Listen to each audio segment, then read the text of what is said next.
hard-hitting football coverage. He hits it first time, what a volley, what a goal! Game day, pushing the apex of live football. EFL Game Day Live on Talksport 2. A very good afternoon to you wherever and however you're listening to Talksport 2, your home of the EFL. My name is Ian Danter. Chris Suwelemo, former EFL striker, is alongside me. We are at the University of Bradford Stadium, which is resplendent in the Saturday sunshine, ready for a League Two encounter in front of what should be a crowd of around 18,000, hoping that both Bradford and indeed Grimsby can kickstart their league campaigns. And the chances, they break into the area, and they have scored! It's a goal for Bradford City! We all know that the expectation there will be to win promotion. Here comes Houlihan, right-footed, into the bottom corner, get the inflatable haddocks at the ready! Grimsby a good side, try and play in an attacking manner, that may well help us, because that'll give us opportunities going the other way. There is an opportunity at the other end, and Grimsby have come straight back into it. One of those fixtures that you look at and you look forward to, because you know there's going to be a great atmosphere. He's into the area, backs in on goal, squares it, and Bradford City have scored! They've levelled it up! We've won the first two games, which is the first time we've done that for a number of years, so it'd be good to continue in that vein and get another win on the board at home. Everything's there for it to be a really good but difficult game. It's 15th place, 12th in the fledgling League Two table.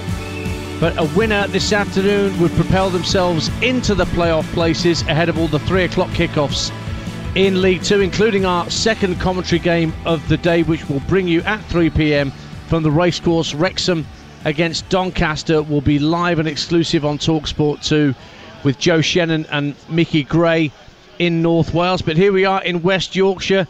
Shirt sleeve order. Both Chris Suwelemo and myself are deeply regretting not going for the shorts out the wardrobe this morning, because it is beautifully baking, Cruz. We can't complain, can we? Oh, this is absolutely perfect. Good afternoon, Ian. Good afternoon, everyone. I think both teams need to kickstart. I think they both need the result. Both playing good football. Both coming in on reasonably good form. Grimsby unbeaten in the last 4 league. Bradford unbeaten in the last 3 in all competition. But it's not quite clicked. I think you look at Mark Hughes, the Bradford side, just missing out on promotion via the playoffs last season. It's been a little bit of an indifferent start, 2 wins, 2 defeats, 2 draws, and they just have to kind of, how can I say it, there is positives. The home form, they took more points away from home than they did at home last season, so with 2 wins out of 2 here at the University of Bradford Stadium, he'd be looking to do very much the same today. Well, Bradford make 3 changes from their last league outing, which was a draw against Mansfield. 0-0 was the score that day.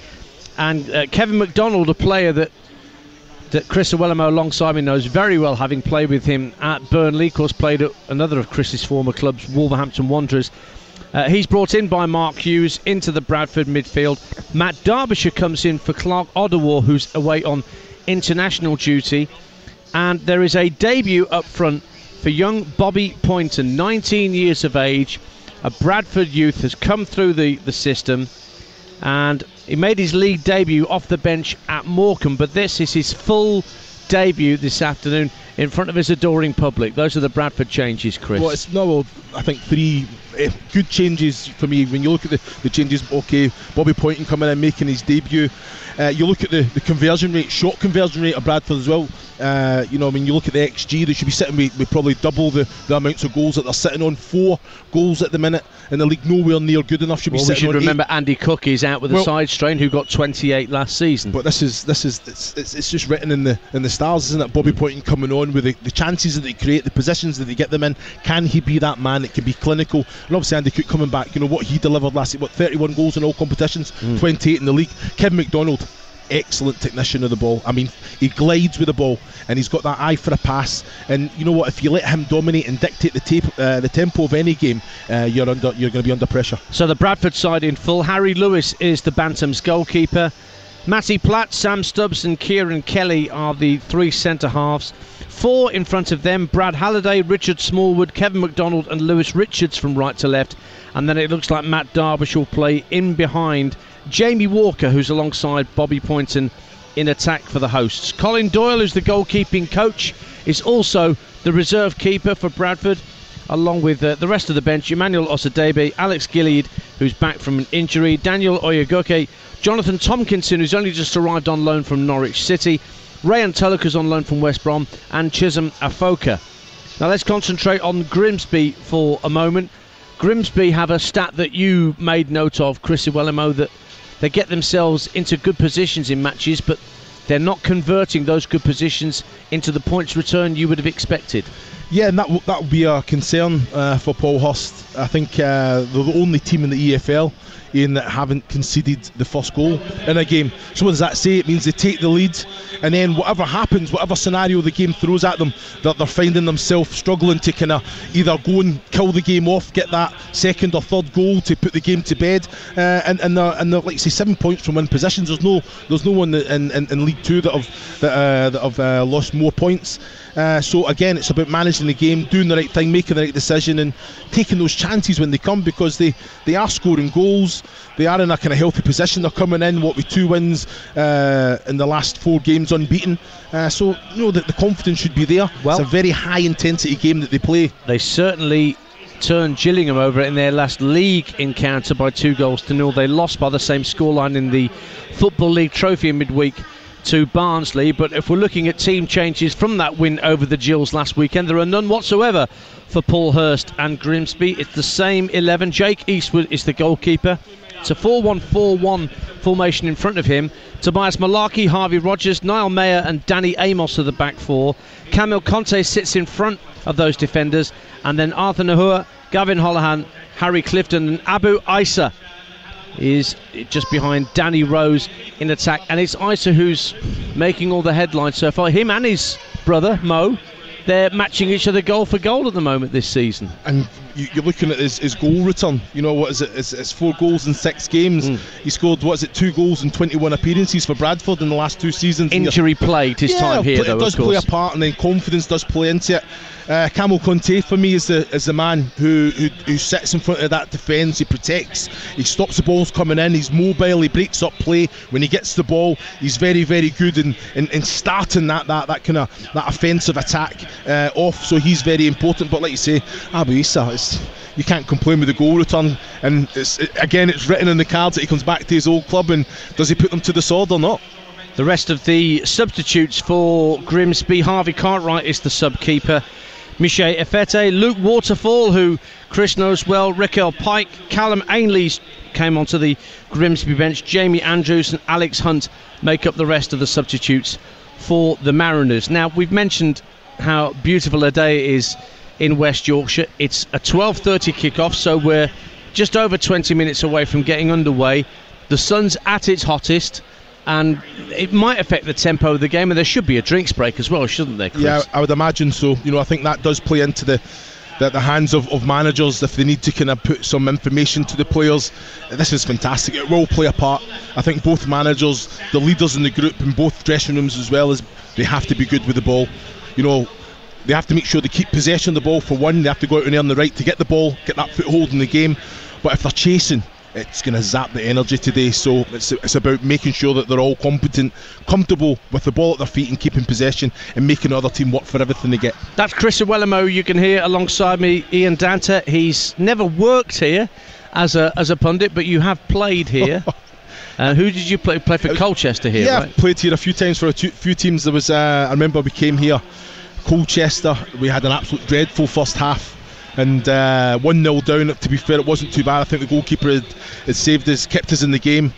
And then the dressing room, Phil Parkinson was manager, Wrexham manager now. And I remember he's went for Neil Dan's first. He's went for Greg Halford's, and I think there was a little piece of me in the programme. I folded it up and just kind of covered my head. I think there was sweeties getting thrown in all sorts, drinks and everything. And I think when he came to give me my telling off, he couldn't kind of hide the smirk because I've just kind of covered my head with it. We did go out and win 2-1. I think me and Mark Yates got the goals, but like you say, it's my first time working here, so the stadium is. It's as soon as you drive up to it, it's so imposing, isn't it? Very imposing, and it's not that long ago in recent memory that this hosted Premier League football. In the days of the owner Jeffrey Richmond, and our own mate Stan Collymore played here. Dean Saunders, who works for Talksport. You had David Weatherall coming from Leeds United. Benito Carbone came for big money. It all fell apart for Bradford, and they've dropped down the divisions. But here they are under Mark Hughes, trying to get themselves back up the pyramid. How many fans are we expecting here today? Well, Bradford have got 15,000 season ticket holders alone, because they have a fantastic pricing structure here at the University of Bradford Stadium. I believe that a standard season ticket price is around about 198 quid. Oh, wow. Now, you could pay that to watch a Premier League single game, couldn't you? Yeah, if you're going for a tout or something, to go and watch a game in London or Manchester or wherever. But here at Bradford, 198 gets you 23 home matches in a League Two season. And that's why this place is always consistently full. There's a couple of thousand who've made the short trip along the M62 from Grimsby. They're away to our right in the TL Dallas stand, which is a short two-tier stand. I mentioned Mark Hughes. Let's actually hear from the Bradford manager. We've mentioned that he's missing Andy Cook, last season's top goal scorer, and Verdane Oliver, who's got bags of experience at EFL level for this afternoon's game. But Hughes is confident that they have enough firepower in other areas to cope. We've got options. We can look at different things, and we probably haven't got a real focal point in terms of like a Cookie, obviously, or a Verdane. So we will have to approach that, our forward play, in a little bit of a different way, just because we haven't got that focal point. But no, we've got good players in the top end of the pitch that can affect the game in different ways. Mark Hughes there talking about the missing Andy Cook and Verdane Oliver. And with the team news we've just received, Chris Uwellamo, we should also add Tyler Smith to that list, because he picked up a knock in training, and he's one of the players that's had to make way today for this youngster Bobby Poynton at 19 years of age to get his opportunity. He signed pro forms, Bobby, just over a year ago, but I would imagine there'll be a few members of his family here today knowing that he's got this full debut. I wonder how soon he knew he was getting the start today. Well, I know Mark Hughes, fantastic man. I have to say, I thought he was excellent for Stoke City, and that's when I worked with him. I think he would have let Bobby know very early on that it's going to happen. And it's funny, he said he wasn't prepared to throw him in at the deep end in a press conference pre-match. So he sold us all a dummy there, Hughesy. Yep. Well, this is what he does. He protects his player. I remember on my debut, I think I had about 17 teachers from my school. I was still a schoolboy when I made my debut. It's at 17? I got about 48 tickets I had. So I would imagine with Bobby Poynton, it would be very, very similar as well. Signing his pro contracts a year ago, being told very early by the manager, the staff, all the players will be right behind him, and hopefully he gets off to an absolute flyer. Jonathan Tompkinson's come in at centre half on loan from Norwich. Doesn't get the start today, but he is amongst the substitutes. We'll see whether he gets an opportunity. We've spoken about the experience for Bradford of Kevin McDonald. What about Matt Derbyshire? There's another guy who's plied his trade not just in this country, but played for Olympiacos in Greece. Very handy player to have as a sort of a support striker. Oh, definitely. And he'll play that number 10 role very well. He picks up excellent positions, fantastic technician with the ball. But it's I guess it's about his communication, the way that they press, the positions that they take up. He's always going to be an outlet. He wants the ball no matter how tightly he's going to be marshalled. And it's just about, if you allow him space, he can cause all sorts of problems, because he can strike it with both feet. I want to see the mobility of him. I think that might be a question, but you don't have, when you've got it up in the brain, up in the head, you don't really have to have that mobility. You're always a couple of yards ahead of the players around you, but very, very good, intelligent player. It really is a lovely setting here this Saturday lunchtime, live on Talksport 2, your first of 3 live commentaries across our network today. At 3 o'clock we will be at the Racecourse Ground with Joe Shannon and Mickey Gray. Wrexham against Doncaster, also a League 2 match, as this one is between Bradford and Grimsby. We'll talk more about Grimsby in just a second, incidentally. Don't think we've forgotten about you, Mariners fans.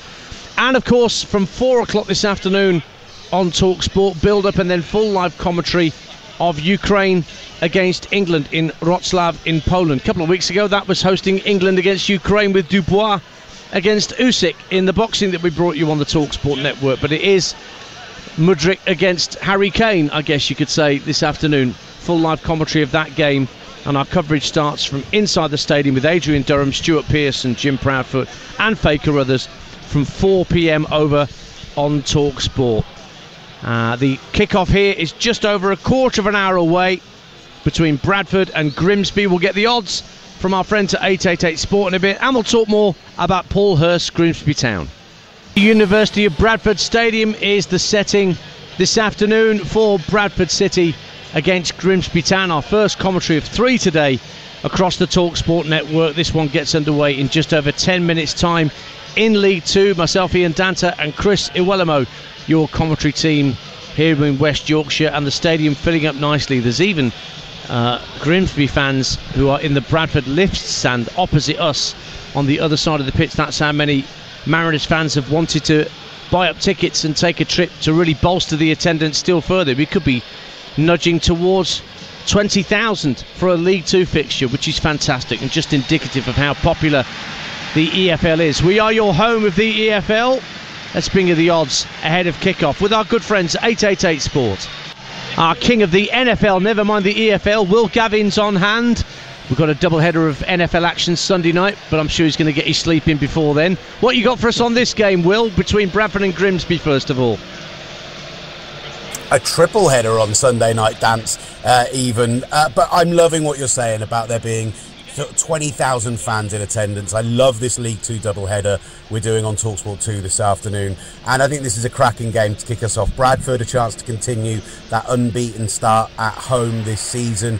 Grimsby a chance to push into the League 2 playoff spots to start the weekend off. It is Bradford at home with that record, who are the favourites at 11-10. Grimsby 12-5. The draw is 11-5. So yeah, Grimsby slight underdogs, but we do like this to be a pretty tight game. And then at 3 o'clock, obviously one of the big stories for those who don't follow the division closely is Ryan Reynolds. It's Wrexham, it's Rob McElhenney, and they have been brilliant in the last 4 or 5 weeks, unbeaten in the last 5. They're a massive 4-11 at home to beat Donny Rovers. 7-2 for the draw. You can get Doncaster at 13-2. And then of course later on it's international football over on Talksport. England's trip to Ukraine, where they are a very, very short 2-5 odds on to go and win there. Ukraine 7-1, the draw is 7-2. And just a reminder, Will, you did mention it was a triple header. I know we've got the 49ers at the Steelers and the Packers at the Bears. Is it the Giants we've got into the wee small hours Sunday night to Monday morning? It is indeed. I won't be getting any sleep on Sunday night. Giants Cowboys, the final game of the weekend. Packers Bears at 9:25. 49ers Steelers. I really think that all of these teams have a shout this season. Big divisional rivalries as well. Really, really exciting way to kick off the new NFL season. It will be on air tomorrow from 5. Brilliant stuff, Will. Thank you very much. Just to prove that we are your home of the NFL as well as the EFL. But those were the very latest odds with 888 Sport. Gamble responsibly, please. 18 plus only. And the website you need is begambleaware.org. The two mascots having a little penalty shootout competition to our right. The Bradford Bantam and the Captain Haddock, it looks like, who's the Grimsby mascot. Going back, there's one for the teenagers. Old Hergé's Adventures of Tintin, a bit grey around the temples. Let's hear from Paul Hurst, the manager of Grimsby Town. Now, they suffered a 2-0 defeat at Barnsley in the EFL Trophy last time out, and he wants to see a much better performance this time around. We need to sort of flip back to this sort of feeling underperformance against Gillingham, and we're going to have to be good. Bradford have had arguably a mixed start in terms of their record, but we all know that the expectation there will be to win promotion. I think they're aware it's a very tough challenge ahead, but they're a big club for this league. We know extremely well supported. One of those fixtures that you look at and you look forward to, because you know there's going to be a great atmosphere. Plus, you know, we're on TV, so everything's there for it to be a really good but difficult game. Paul Hurst, the Grimsby Town manager. It's easy to forget, Chris Uelemo alongside me, that Grimsby are not long back in the EFL. They had that season in the National League. They came up through the playoffs. I was actually at the London Stadium when they came from behind to beat Solihull Moors to get back into the EFL. And it's a huge credit to Paul Hurst in his second spell as manager that they didn't just consolidate, they finished 11th last season. Yeah, I think it's important. 7 out of the last 13 seasons spent in the Conference National League.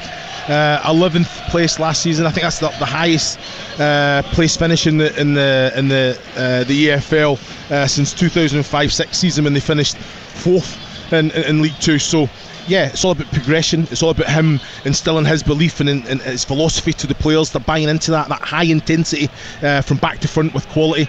We touched on it already about the goals that they're conceding when they're doing the right thing. They're getting in front. They have to manage the game better, and they have to make sure that they're a little bit more solid defensively. If it, albeit individual errors, they have to nullify that and put the game to bed. They have that quality in abundance in the squad that they have. It's nearly 7 years since Paul Hurst was spirited away the first time when Shrewsbury came calling, and he took them to the playoffs and took them to the Football League Trophy final, neither of which came off for Hurst. He had that strange spell at Ipswich where nothing seemed to go right for him at all. But Grimsby Town appears to be his natural habitat, doesn't it? And one that he's held in very high regard as well. I think the fans very much are behind the manager for what he's done, what he's achieved, and that in itself, it's an environment that he feels that he can express himself with the full backing of the team, the players, and the club itself. You mentioned Camille Conte as being important as that defensive shield for the midfield. Abu Issa we've also spoken about, and you've got Danny Rose, who a real goal machine in his Mansfield Town days, and another very important cog in the Mariners machine. Well, you know what you're going to get from Danny Rose. I think keeps the defenders very much occupied, and like you say, he holds up the play, excellent link play. What I'm going to throw at him, he's going to get judged on goals. No matter how much of an overall all-round good player he is, all strikers are going to get judged on how many times hit the back of the net, and that's where, again, everyone can improve. Well, he's got bags of experience, over 350 appearances as a league football player. Danny Rose leading the line for Grimsby Town. Really is filling up here at the University of Bradford Stadium. The vista we have, if you look over the back of the Midland Road stand that's opposite us in the main stand, you can see the town of Bradford, the lot of green, the rolling vistas of the West Yorkshire Hills, the cop to our left hand side, a really iconic two-tier tall stand that, as Chris Uelemo said, is visible from quite some distance away when you travel towards Valley Parade, as it was known in the old days, now the University of Bradford Stadium. And I think Mark Hughes was brought in to bring back the good times at Bradford, and as you say, they got into the playoffs only to lose to Carlisle last season. He's in the last year of his contract. I don't know what Mark Hughes' thoughts might be beyond this season, whether he thinks he is enjoying it enough to want to stick around a bit longer, or whether he would fancy chancing his arm somewhere else. It depends what the fans think of him as well, of course. I think it was a massive coup for the club, bringing in a manager of Mark Hughes' experience, the calibre. Raised a lot of eyebrows in the media as well, but he's came here to, like you say, deliver those good old days back, and I feel that he's taken a stop. He's got into the playoffs. Can they go one step further? And I guess it's the football that he's bringing. Are the fans buying into that? If it's successful, if it's winning games, putting points on the board, but for him as a manager, is he enjoying it as well? I think for the fact that he's taken the job on, that says a lot about him, his character, and a manager himself. And of course, he looks like he's enjoying it to me. Of course, there's pressures that come with football. You have to be winning games. It can get a little bit kind of, I wouldn't say nasty, but very, very difficult. But he's got the experience that he can handle that. He protects his group of players. He allows them to go out and express themselves, but they have to that catalyst, they have to start kicking on to achieve similar points, the exact same points after 6 games last season, but they were sitting in 10th. Yeah. So it's all about, they've been here before, can they kick on now? It's their 5th year in succession as a League 2 club. They got relegated out of League 1 back in 2018-19, and what happened last season was that the closest that they've come to getting back up into England's third tier when they finished 6th and got into that playoff semi-final that they ended up losing. Grimsby in their second year back in the EFL, really consolidated well. The referee leading the teams out, Sam Perkis, is the man in charge this afternoon as the teams come out from the tunnel to our right hand side where the Dallas stand meets the main stand here at the University of Bradford Stadium. Picture perfect afternoon, and we're about to get underway with plenty of live football coming your way across the Talksport network this afternoon. Just download the Talksport app for free, and it's as easy as anything to swipe between our two stations, Talksport and the one you're listening to right now, Talksport 2. Wrexham Doncaster to come at 3 on Talksport 2. England's Euro 2024 qualifier against Ukraine in Wrocław, Poland. That's live on Talksport at 5. The coverage starts at 4 p.m. and from 7:30 you can be the first to have your say on national radio. The game day phone-in, Jamie O'Hara and Jermaine Pennant taking your calls on all the international football action. I dare say, Chris, there'll be some Scotland fans wanting to have their say on another very convincing win last night against Cyprus to go 5 wins in a row in their group. Yeah, it's been excellent. No, I really thoroughly enjoyed the game last night. Very controlled, comfortable victory. Should have been more goals as well. So I'm looking very much to Tuesday night, Ian. Let me say I'm looking very much forward to it. That is live on Talksport as well. The 150th anniversary of Scotland meeting England at Hampden Park. And although Chris is going to be surrounded by kilts and tartan, he thinks he's outnumbered because he's got Adrian Durham, Jim Proudfoot and Stuart Pearce with him. I'm sure Chris will more than hold his own in that company on Tuesday night on Talksport. But England have got Ukraine to worry about first of all, and Scotland would have had 24 hours more rest. So every chance. It's not that long ago that Harry Kane got England out of jail at Hampden with a 90-something minute equaliser. And of course the Rugby World Cup has started. What a performance from the French last night to beat the All Blacks in the opening fixture.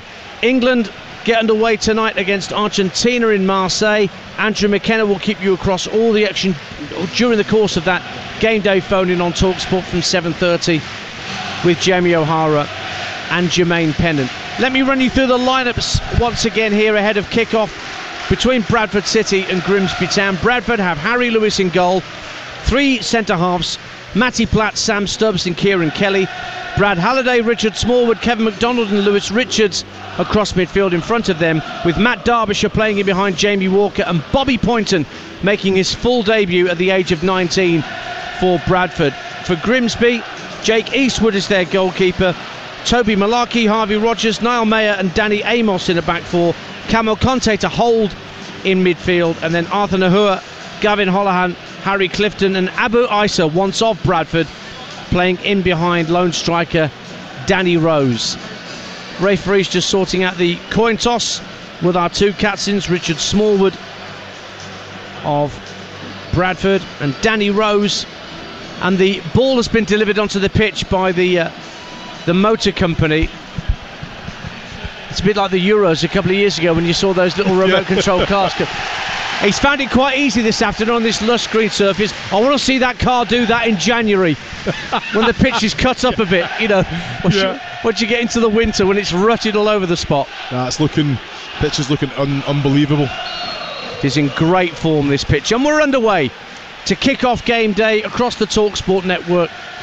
Bradford defending the Kop end away to our left hand side in their claret and amber hoops with white shorts and socks. Grimsby in their first choice colours of the black and white stripes, black shorts and red socks. They're attacking the Kop end, Grimsby to our left, defending the Dallas stand where about a third of the Grimsby fans are. The other 2/3 are in the Midland Road stand opposite us here at the University of Bradford. A flick on from Danny Rose, but it's intercepted by Matty Platt and then thumped downfield by Sam Stubbs, but it'll just roll through to Jake Eastwood, who spent 17 years on the books of Sheffield United but only made a handful of appearances for the Blades. Was loaned here during his to Grimsby during his time at Sheffield United, now a permanent signing. He sends the ball downfield and it's a hurried clearance by Kevin McDonald. It's one back at the edge of the area by Abu Isa. You can hear the boos ring around the stadium for their former player. who had an injury-addled spell at Bradford. Only 2 goals in 21 appearances across 2 seasons. That tells you just how little he was able to contribute because of the injury problems he had. But he's going to be the chief pantomime element, it seems, this afternoon. Chris Willamone, minute gone 0-0. I'm sure he'll enjoy every minute of it as well. Something I've noticed as well, it's Derbyshire, Matty Derbyshire, that's the point man, and he's got the likes of Walker and Poynton just in behind him. So I think maybe that's something that maybe to start off and rotate it. Maybe the legs might be a one in question there, but so it's a 3-4-2-1 really in effect for Bradford. Derbyshire's kind of pushed Walker and Poynton about 10 yards deeper, certainly than Jamie Walker was when he was playing alongside Tyler Smith for the draw against Mansfield last time out in the league. Grimsby have the ball in their own defensive third. Mayer clips the ball downfield, giving chase down the left-hand side of the box is Clifton. Goes to ground, good defending in the end by Matty Platt, and it's a goal kick to Bradford, 0-0. Yeah, it was fantastic defending from Matty Platt there. You know, he's just got his body in between ball and man, usher it all the way, just felt the challenge and goes down, but he's watching it all the way, and I'm thinking it's going to be a bit of a foot race here, but he just read the flight of the ball very, very well. Grimsby, famous last season really for that extraordinary FA Cup run. 2 penalties at St Mary's to see off Southampton as they got all the way to the quarter-finals in a sensational run under Paul Hurst. I did read somewhere a Grimsby fan who was asked about the season. They said, what do you expect? He said, well, win the FA Cup, which is a bit mad, but I like that. Ball's on halfway with Danny Rose for Grimsby's foul by Smallwood. Free kick to Grimsby. 0-0 the score. Chris Willamone. Real quality from Danny Rose there as well. I think he's up. He's won his header. He's been taken in the mid-air. He's came down, landed very, very heavily. I think it's knocked all the wind out of him, but the balls came straight back to him. It's a fantastic touch as well. Just protected the ball, felt the pressure on behind and won Grimsby a free kick. But he's so good at receiving the ball. Amos takes the free kick. It's in the area. McDonald hooks it clear, but Kamel Conte's there to retrieve the ball for Grimsby Town. Plays it out to the right-hand side. Holohan plays a little 1-2, brings the ball in field. He's got support as well from Nahua. Nahua goes for goal, and it's spilt out to the left-hand side, and as he goes behind for a corner, Harry Lewis had to plunge down to his left very, very quickly. The flag had gone up for offside against the on-rushing Danny Rose, but Arthur Nahua just let fly from the right-hand side and almost caught out Harry Lewis at his near post. 0-0. Well, I'm looking at the goalkeeper there. I think the ball's going wide anyway, but I think Harry Lewis needs to know exactly where his goal is. It's a fantastic strike, good power on it as well. I think Harry Lewis can let that one go, but again, when you're unsure, you have to make the save. It's a good, strong left-hand save, but like you said, it just shows you the threat of Grimsby as well if you give them too much time. Arthur Ganua there, fantastic strike with the left.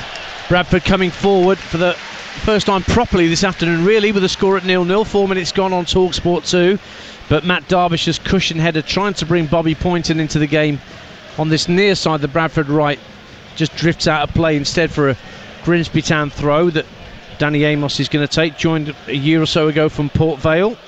He scored against Luton, Danny Amos, last year in that FA Cup run when Luton were a championship side. Now, of course, in the Premier League. Conte wins the ball back for Grimsby Town, gives the ball back to the edge of his own box, and Harvey Rogers plays the ball just to his right. Malarkey plays a neat ball over halfway. Oh, lovely run from Holohan, and he was caught down that left-hand side by Kieran Kelly, and the referee wants a word with the Bradford centre-half, and he's going to book him, I think, Sam Perkis, for that challenge on Holohan, who made a lovely run down the inside right channel for Grimsby, who now have a free kick to send into the Bradford box. 0-0. Yeah, it was a fantastic run in by Holohan there. I'm just thinking, he felt the touch. Kieran Kelly was late with the challenge. I think Holohan could stay on his feet, and he's in behind there, but he's went down. Excellent. They're using the ball very, very well. Grimsby, I think, winning the second balls, I think that's one of the things that Bradford have to do better, but Grimsby are definitely on top at the minute. Now, who are going to take this free kick from the far right-hand side? Drifted in with his left, headed out strongly to the halfway line, but it's retrieved by Amos.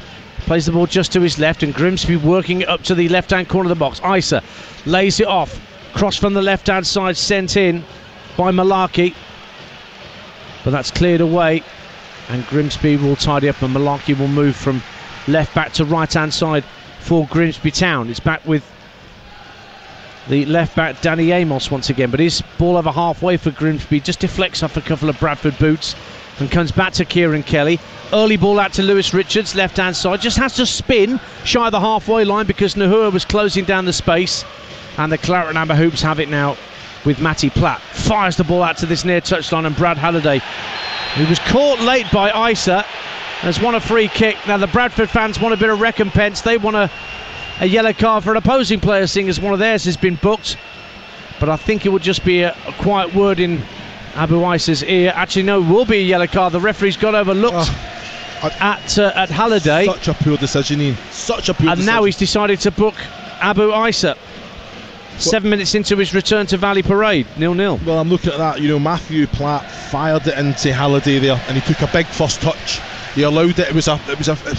Isa is definitely going to make a challenge for the ball. Halliday's then went, and they came together.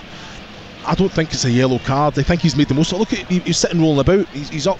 He's conned the referee in there. The yellow cards come out, albeit the officiating needs to be better in those moments. Just read the body language of the players. Bradford free kick, half cleared by Grimsby, but picked up for Bradford on the left hand side by Jamie Walker. Works it back to the halfway line. McDonald is there. Bags of experience. Derbyshire's made a run down the inside left channel, but the long ball over the top just skipped away from him on the heavily watered surface, and it's going to be a Grimsby goal kick. Away to our right, 7.5 gone on Talksport 2, your home of the EFL. Bradford 0, Grimsby 0. Here's Chris Iwelumo. It's very much stayed with the 2-1 with Matty Derbyshire leading that. I thought that would change. I just think with the positioning, the physicality of Derbyshire as well, that he'll cause more of a problem for that direct ball that's coming, but they're looking for those little balls in behind, and I think I'm just looking at Bobby Poynton now. Looks very, very mobile. I think defensively gets back and does his bit for the team, so maybe that's one of the reasons why he's in that kind of deeper position behind Derbyshire. He goes up for a header, does Poynton with Conte, but the taller man wins the header and almost smuggled through to Holohan at the edge of the area for Grimsby by Nahua, but Bradford had bodies back. They clear downfield, but Derbyshire's very isolated, and Grimsby win it back. What's important if Harry Lewis is going to go direct to Derbyshire, that the likes of Walker and Poynton are as close as they can, because Grimsby are winning everything. I think Camille Conte, he's so mobile, he's nipping at the front of Derbyshire when that ball goes into body, into feet. Covers a lot of distance, but he has that quality, like he's on the ball now, that he can just see the pass once again, creates those little angles just to receive the ball. Rogers looks for Toby Malarkey for Grimsby, out on the far side in front of that Midland Road stand. Now the ball's played down the right hand side of the box, looking for the run of Rose. He's done brilliantly to at least keep it in play, but then Kieran Kelly stood strong and won it back for Bradford City. Laid off for Walker, Kelly again, and then it's clipped downfield by Stubbs, looking for Derbyshire to make a run tight to that far touchline, but it's gone out of play and Grimsby have a throw, 0-0. And it's not working. It's not working from back to front. Those little balls to Derbyshire, like you say, you've already alluded to how isolated he is. I think that back four, we obviously Conte is just stopping that ball coming in, so they've got to find quality in the pockets to the likes of Walker, to the likes of Bobby Poynton. Can they get it to feet in those little pockets and then turn and drive at that 4, that 5, and move, commit the defenders out of position? Then they can bring Derbyshire into play. They're trying to go direct, little ones with quality, down to the feet, down the sides to Derbyshire. Has to be deeper in behind if you want them running in, and then get yourself up. But everything's coming back. Grimsby are solid and like you say, winning the first balls and second balls. 10 minutes gone on Talksport 2. Ian Dancher and Chris Iwelumo with you at the University of Bradford Stadium. Bradford 0, Grimsby 0. Back with the Grimsby goalkeeper Jake Eastwood wearing all fluorescent green in his goalkeeping get-up. Harry Lewis in all purple for Bradford. Away to our left-hand side, and Grimsby have won a throw just over the halfway line, right next to where Paul Hurst is directing operations at the edge of his technical area. The Grimsby manager back for a second spell. He's won over 50 games since his return to Blundell Park in 2020. The ball's at the edge of the Bradford area, but smuggled clear by Platt, and then Smallwood just floats the ball out to Lewis Richards and brings the ball down very neatly inside his own half on that Bradford left-hand side. Cuts in field, to the halfway line. McDonald spots the run of Halliday. Super run from Brad Halliday. Can he keep it in play in this near side? No, he can't.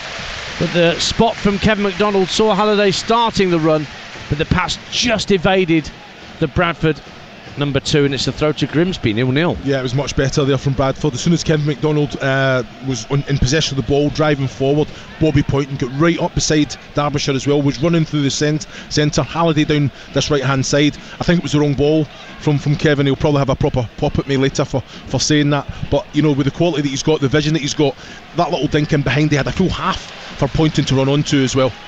There's a difference between a long ball and a long pass, right? Yep. That's what Glenn Huddle said to me once. Yeah, definitely.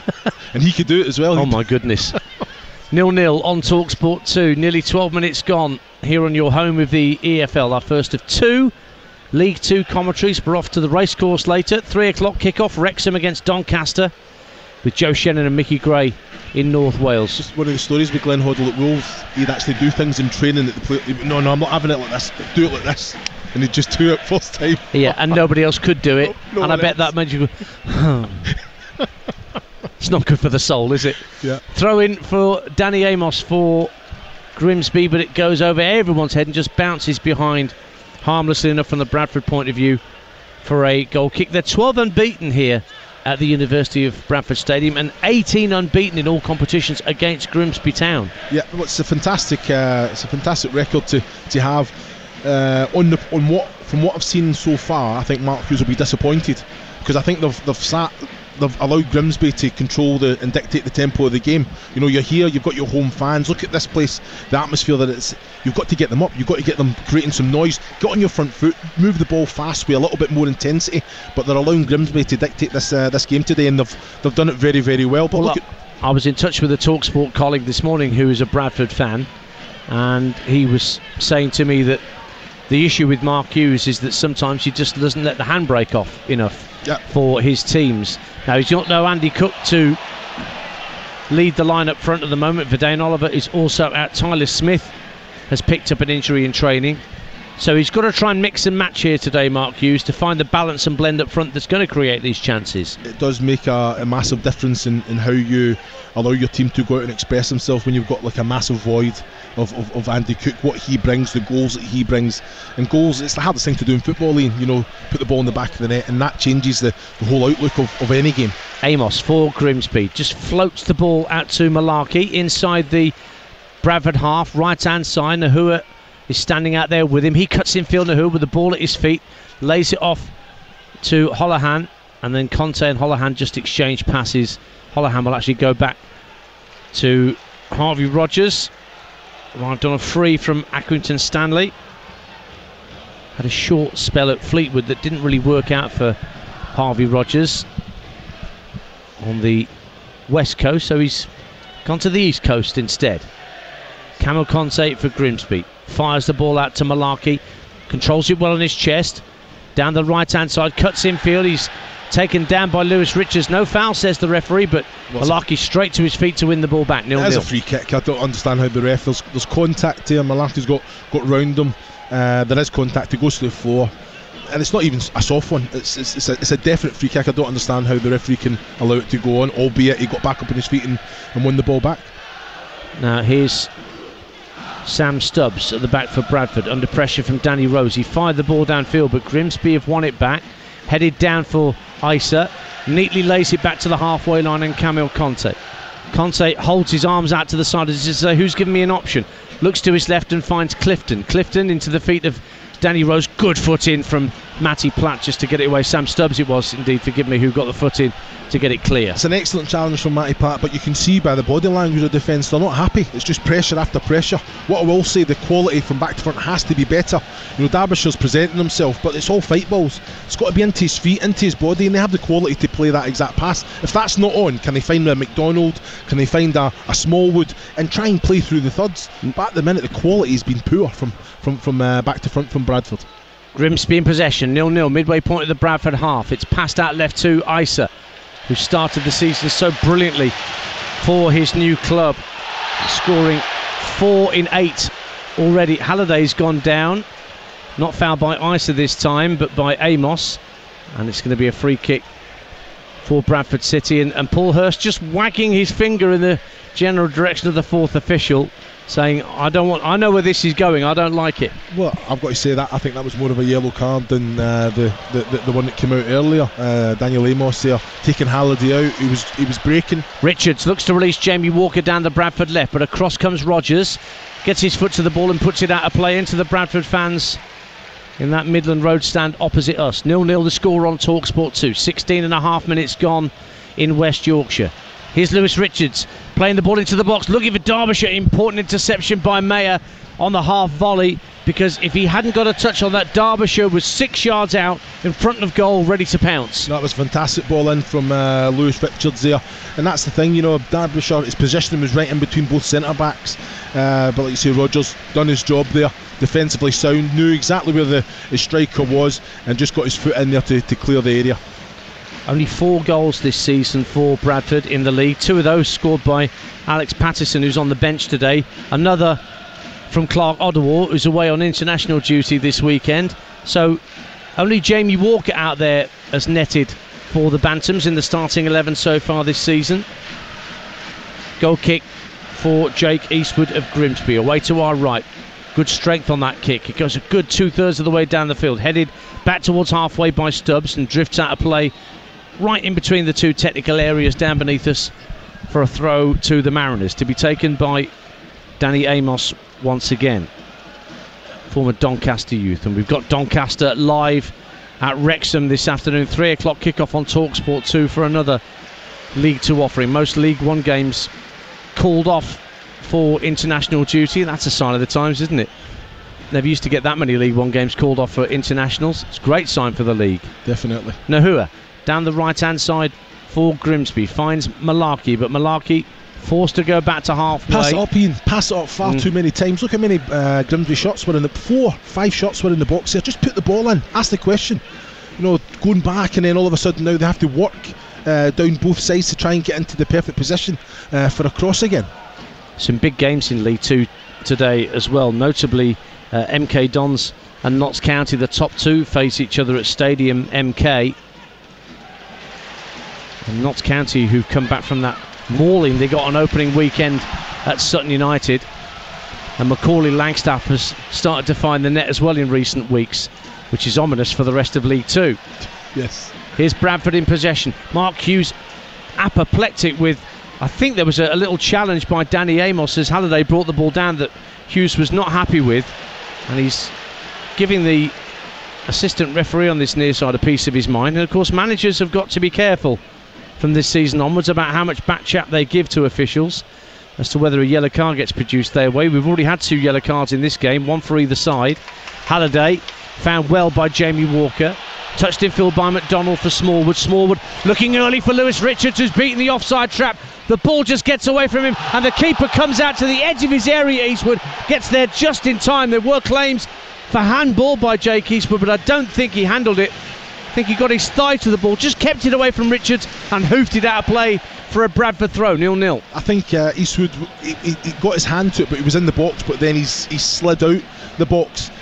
Smallwood's cross into the box. Walker tries to loft it to the far post, but gets too much on it, and it goes way over Eastwood's crossbar for a Grimsby Town goal kick. We're approaching the 20-minute mark on Talksport 2, your home of the EFL. Bradford City 0, Grimsby Town 0. Chrissy Wellamo. Lewis Richards, excellent quality, great energy, especially when Kevin McDonald gets that time and space. It was an excellent pass in behind, and like you say, most goalkeepers now, Jake Eastwood came out, sweeps up defensively, does his job, comes on, just kind of nullifies that space and does his job as a goalkeeper there, which they do. But you can't give Kevin McDonald that time and space in midfield, because he will hurt you. But Bradford, there's not really been any clear-cut chances, and then when Jamie Walker has the opportunity to take the ball down, get his head up and put a quality in, he puts it first time out of play. It has to be better when it gets into that attacking area. As well as the international football that we're bringing you later on Talksport with Ukraine-England, there's more tomorrow here on Talksport 2. Kazakhstan against Northern Ireland. Alex Crook and Jerry Taggart, your commentary team for that one. That's a 2 o'clock kickoff. Monday night at 7:45, Latvia against Wales.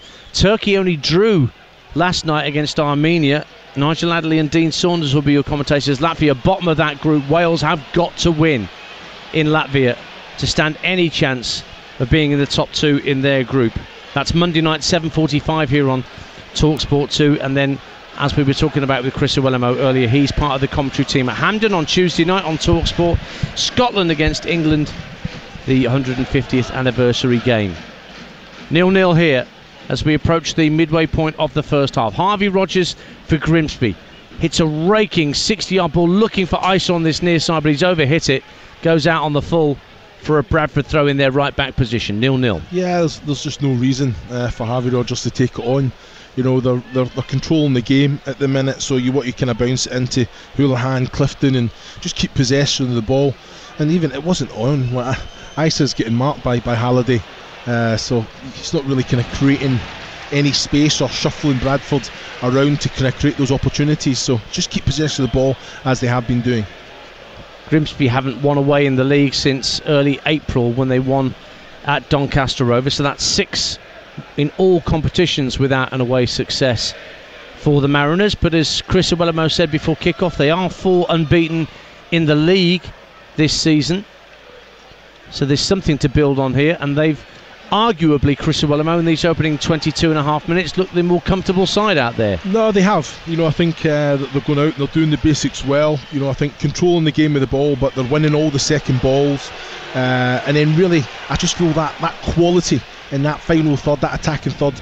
Don't pass up the opportunity to put crosses in. You've got numbers in the box to kind of get on the end of that, but they don't concede that first goal. That's something that I fully expect Grimsby to take the lead here, but it's how they manage that game when they do. And I think hopefully that could be the catalyst that spring Bradford into playing the way that we know they can. Derbyshire caught offside. He thought it was a different phase of play, but the referee disagreed. And we're back underway. Grimsby in possession at 0-0. 23 minutes gone on Talksport 2. Amos plays the ball along the halfway line from left to right and picks out Gavin Holohan. Holohan out to Malarkey, the right back. Left Rochdale for Grimsby after Dale's relegation back to the National League. And he has it again on the halfway line. Holohan now plays it into the feet of Clifton, who goes down under pressure from Kelly. Good challenge from Kieran Kelly, and McDonald shovels the ball infield to the 2 centre halves, Platt and Stubbs, and it's Stubbs who's getting a few impatient calls as he fires the ball onto the chest of Derbyshire, but he can't hold on to it. Mayer stepped out from the back and won it back for Grimsby. Isa looking to have a run at Matty Platt, and he's won a throw in for Grimsby, almost level with the Bradford penalty area. 0-0. Well, I have to say it was much better there from Sam Stubbs. That ball up to Derbyshire, right into the chest. He's got to make it stick. He's got to allow Bradford to get up. The likes of Walker and Amos with the cross into the box. It's headed away by Stubbs. Better. Lovely touch from Derbyshire, and he set Jamie Walker away for the Bantams. Down the inside right position, Isa coming to close down the space. Walker gets into the area, cuts inside his man, and then fires wastefully over. Got caught in 2 nines between a cross and a shot and managed neither, although he turned inside Abu Isa quite beautifully, Jamie Walker. That's the first half chance of the game to Bradford. It's 0-0. Yeah, I've got to say it was excellent play as well. The ball from Little Drink Break as well now. The ball up to Derbyshire was quality. As a good striker, knows his awareness, great little touch into the path of Walker. He had the full half to run into big first touch, and then good close control, takes it past Isa. He's already got in his mind he's going to let a shot go, bend it round the defensive player of Grimsby to try and find that back end of the Grimsby goal, but got it all wrong. I think as soon as he cuts in there, can he try and find another Bradford shot? He had numbers, he had Poynton with him, he had Derbyshire there. I even think it was Smallwood as well that was getting up there. So just pick another shot up that's in a better position and create a better opportunity there. It was nowhere near, high and wide. Chris Iwelumo alongside me, Ian Danter. Both sets of players have taken a drinks break in these warm temperatures. My phone says it's 26 degrees here in Bradford this Saturday lunchtime. There's just a little bit of cloud cover now. It was uninterrupted sunshine when we got here, but there's just a few wispy clouds ahead that are just obscuring the sun. It's a bit more hazy than it was a little earlier. Now, I mentioned all the international football we've got coming up on Talksport and Talksport 2. Next Friday, what a great game in the Championship. 8 o'clock on Talksport 2. Southampton against Leicester, Chris. Jim will be there, Jim Proudfoot, along with Sam Parkin for full commentary of that game. That promises plenty, because Southampton under Russell Martin, yes, they've not quite clicked, but they passed the ball around really, really well. And Leicester under Enzo Maresca, up until last weekend, going great guns. Yeah, I think it's going to be a very interesting game. Southampton, for me, conceding far too many goals. Leicester, yeah, it's not the prettiest. I think I've done the game against Cardiff at Leicester, and they were outstanding the first half, and then completely just as poor the second. Still got the points on the board, and that's what it's all about, Ian, isn't it? It is. And at game day next weekend, once we get into a week today, features Wolves, Liverpool, Manchester United, Brighton, and Saturday evening, Cardiff against Swansea. And Chris is going to be there at the Cardiff City Stadium for that South Wales derby. Can't believe they've let that one go at 7:45 on a Saturday evening. Normally it's about 7 o'clock in the morning on a Sunday, isn't it, that game? I think there'll be a few frequenting the pubs in the Cardiff City area. I don't think South Wales police will be too chuffed. Not happy at all with that way that fixture's been organised. Here between Bradford and Grimsby, we're back underway. 27 minutes gone on Talksport 2. It's 0-0, and so far in this opening 25 minutes or so, the story of the game has been Bradford inability to really make the ball stick up front, and Grimsby keeping them at bay. No, I have to agree. I think the drinks break can play a massive part for them. Well, here's Malarkey coming forward for Grimsby. Nahua on the right wing on the far side of the field, with Grimsby attacking the cop end. Good cross into the box, nodded down by Clifton. Almost found a teammate in black and white stripes, but it's smuggled clear by Bradford, only up to the halfway line, where Rogers wins it back. Malarkey plays the ball in field. Lovely 1-2. Tried to nick it in field to Clifton. Holohan will now carry it forward towards the edge of the area. Still going, Gavin Holohan. Nahua on the overlap on the right wing, but across comes Kelly just to fire it into those Bradford fans in the Midland Road stand. Throw in to Grimsby, 0-0 the score. Yeah, I'm looking at Holohan there. He's driving into the box, and I'm just thinking he's just going to outside of the foot to Ganur, just on the right hand side, or even just kind of a little pass inside. He's got bodies in the box. Just allows it, sloppy play really, just allows the defensive challenger Lewis Richards to get in there and intercept the ball from him there. But Grimsby are, like you say, they're keeping the pressure on, picking up the second balls, and they've always got options. You know, I don't think they choose the correct option more often than not, but they have to really kind of put Bradford to the sword, and that quality just needs to be kind of raised a little bit in that attacking third. 0-0, 28 minutes gone on Talksport 2. Grimsby with Holohan trying to get down to the right-hand corner flag, but Lewis Richards teed up the chance to volley it clear, but only got it half clear. Just won't stick with Bradford. Grimsby have it back. Holohan, lovely little back heel to get Nahua in the game. Clifton tries to give it back to Nahua in the area. It's only half cleared again by Bradford, and then Derbyshire just lofts it downfield to nowhere in particular, and it just drifts out of play on that far side. You can have a drinks break if you want at any time, Chris Llewellyn, by the way. I know the players have had one, but you're entitled to have one yourself. Thank you. Again, just another opportunity on Nahua. I think he's taking too many touches in the 18-yard box. Yeah, he's trying to manipulate the ball, but I think Bradford are defending very well. You know, even the one that was hung up at the back post that headed back into the 6-yard area, it was Kevin McDonald that came in with the clearance. So defensively, they're all know their positions, their responsibilities. I just feel that Grimsby are letting them off the loose a little bit at the minute. They've just got to be a little bit more clinical with that, more decisive with the pass, the cross, or the shot in that attacking third. That's Chris Llewellyn alongside me, Ian Danta. Last time that Chris and I worked together was the playoff semi-final first leg between Coventry and Middlesbrough at the CBS Arena, where I think I ended up with bruised ribs from some of the demonstrations. That's why I've kept a seat between you and me today. Yeah. I was doing the second half from an iron lung. I apologise, Ian. I do apologise. But you were making the point about, shielding the ball and getting your arm across an opponent.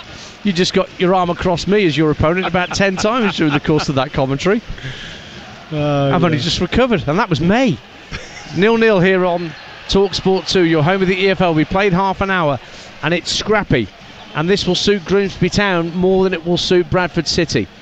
Yeah, I think so. I think Bradford aren't really being allowed to play the way that they want. I think Grimsby are on top, but they're it has got a little bit scrappy. I think they're trying to put a little bit more pressure on Camille Conte. Now he's not really getting that time, that luxury to kind of get his head up and drive forward.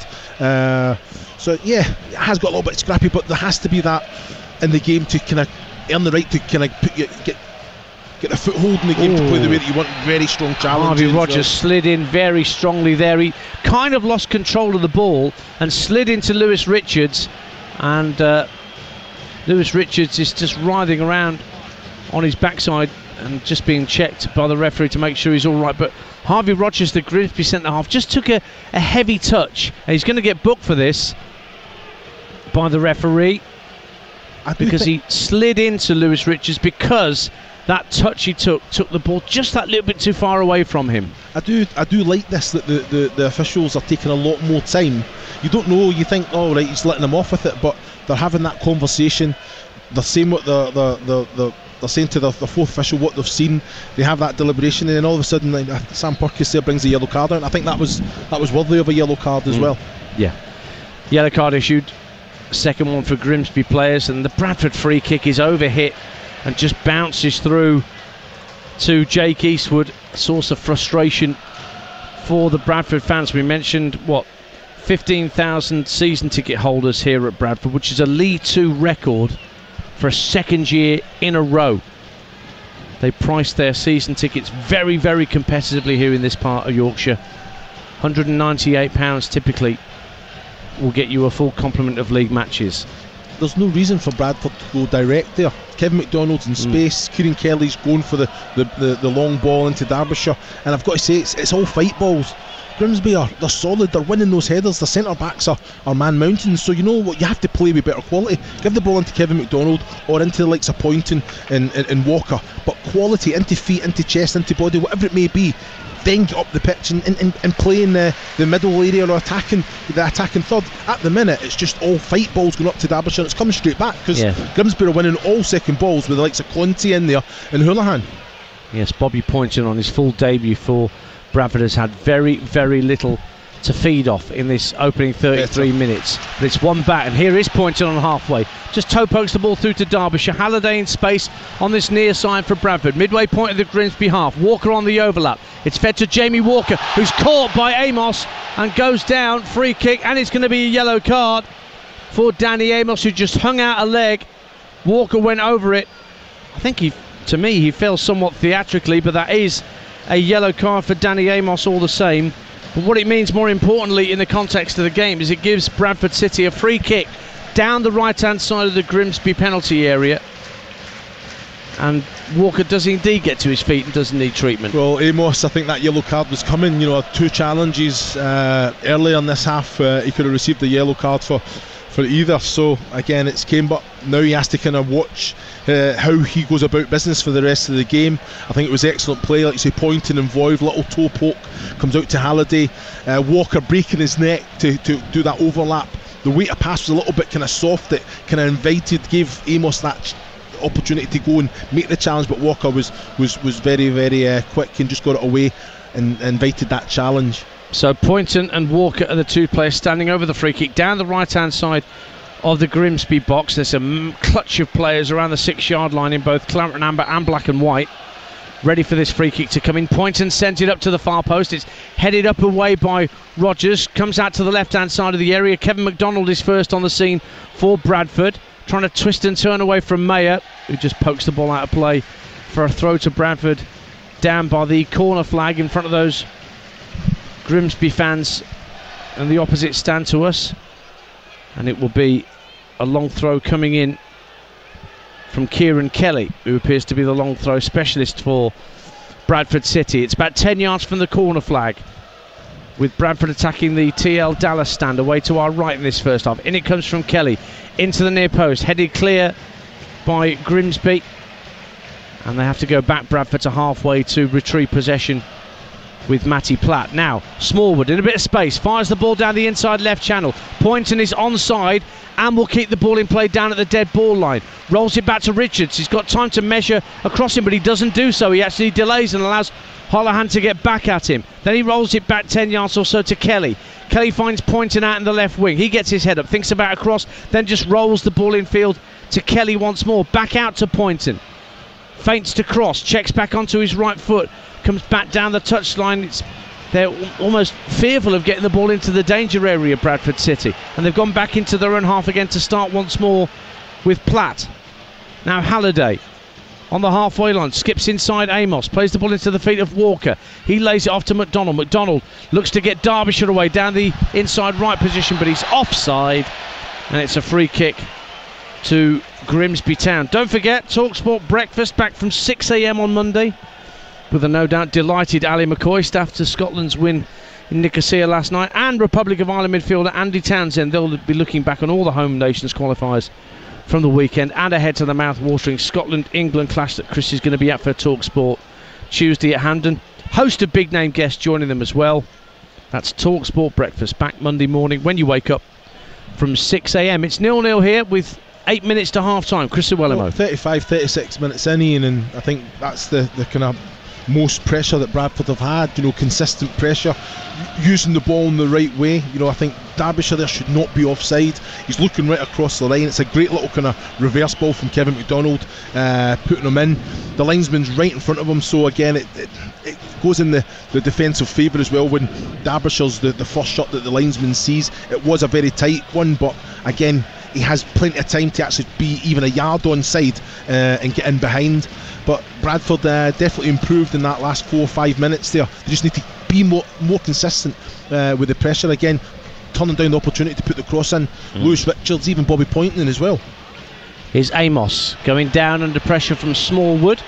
No free kick, says the referee. That is going to be a throw-in for Bradford City, midway point of their own half.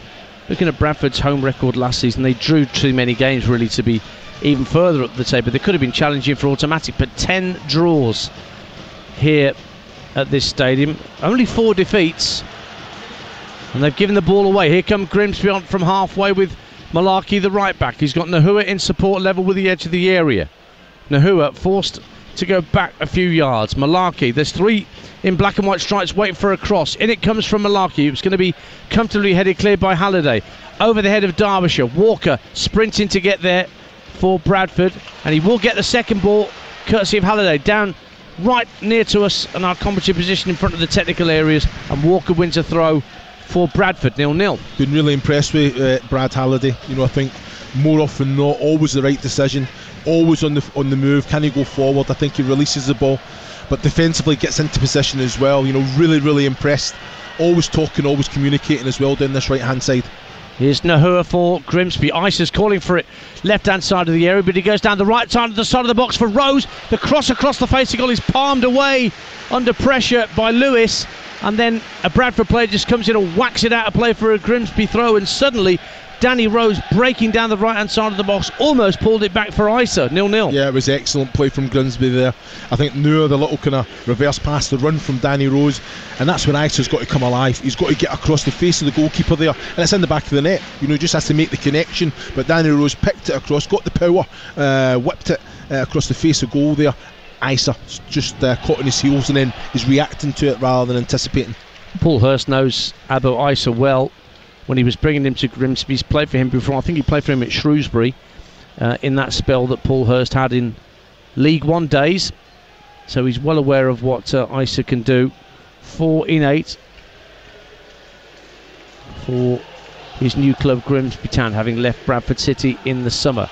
Just over 5 minutes to half time on Game Day, EFL Live on Talksport 2. Bradford City 0, Grimsby Town 0 in League 2. Grimsby in possession with Niall Mayer just in front of his own 18-yard line for Grimsby. Finds Danny Amos, one of the few players booked in this first half. Long ball downfield, almost catches out Sam Stubbs, but he heads the ball clear under pressure from Danny Rose. Derbyshire gets a flick on halfway, but it's prevented from getting into Jamie Walker's clutches by Niall Mayer, and that'll be a throw-in to Grimsby Town.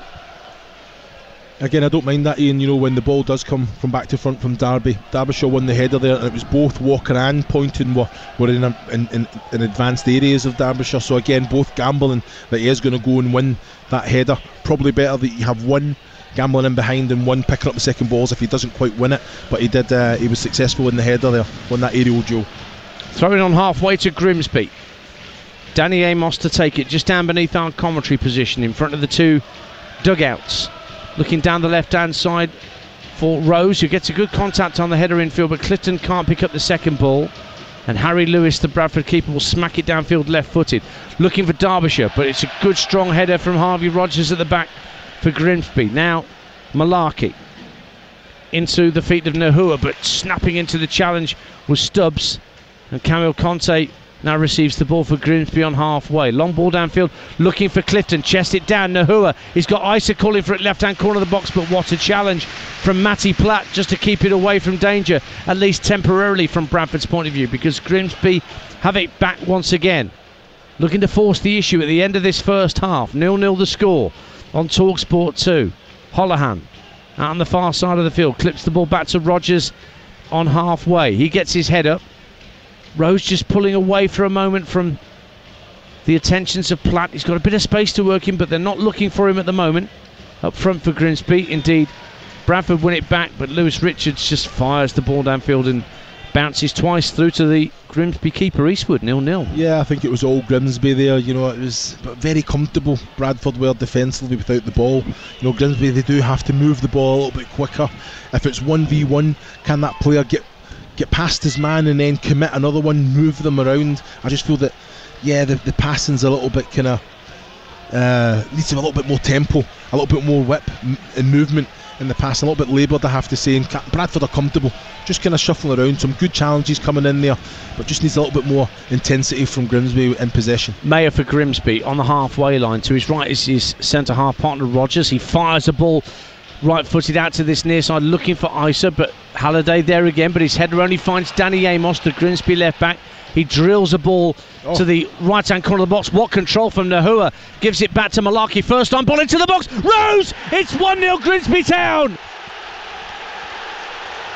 Great ball in from Toby Malarkey from the right-hand side. Danny Rose 6 yards out.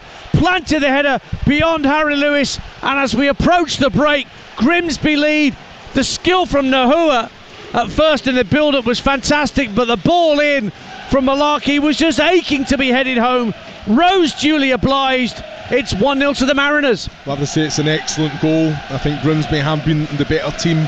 Anua's touch, excellent. Malarkey cross, I don't know why they haven't done it time and time again when they've had opportunity to. And then Danny Rose finds himself in space, and it's an excellent header from Danny Rose. Just heads it down, up above the ball, knows exactly where the goal is, into the bottom left-hand corner.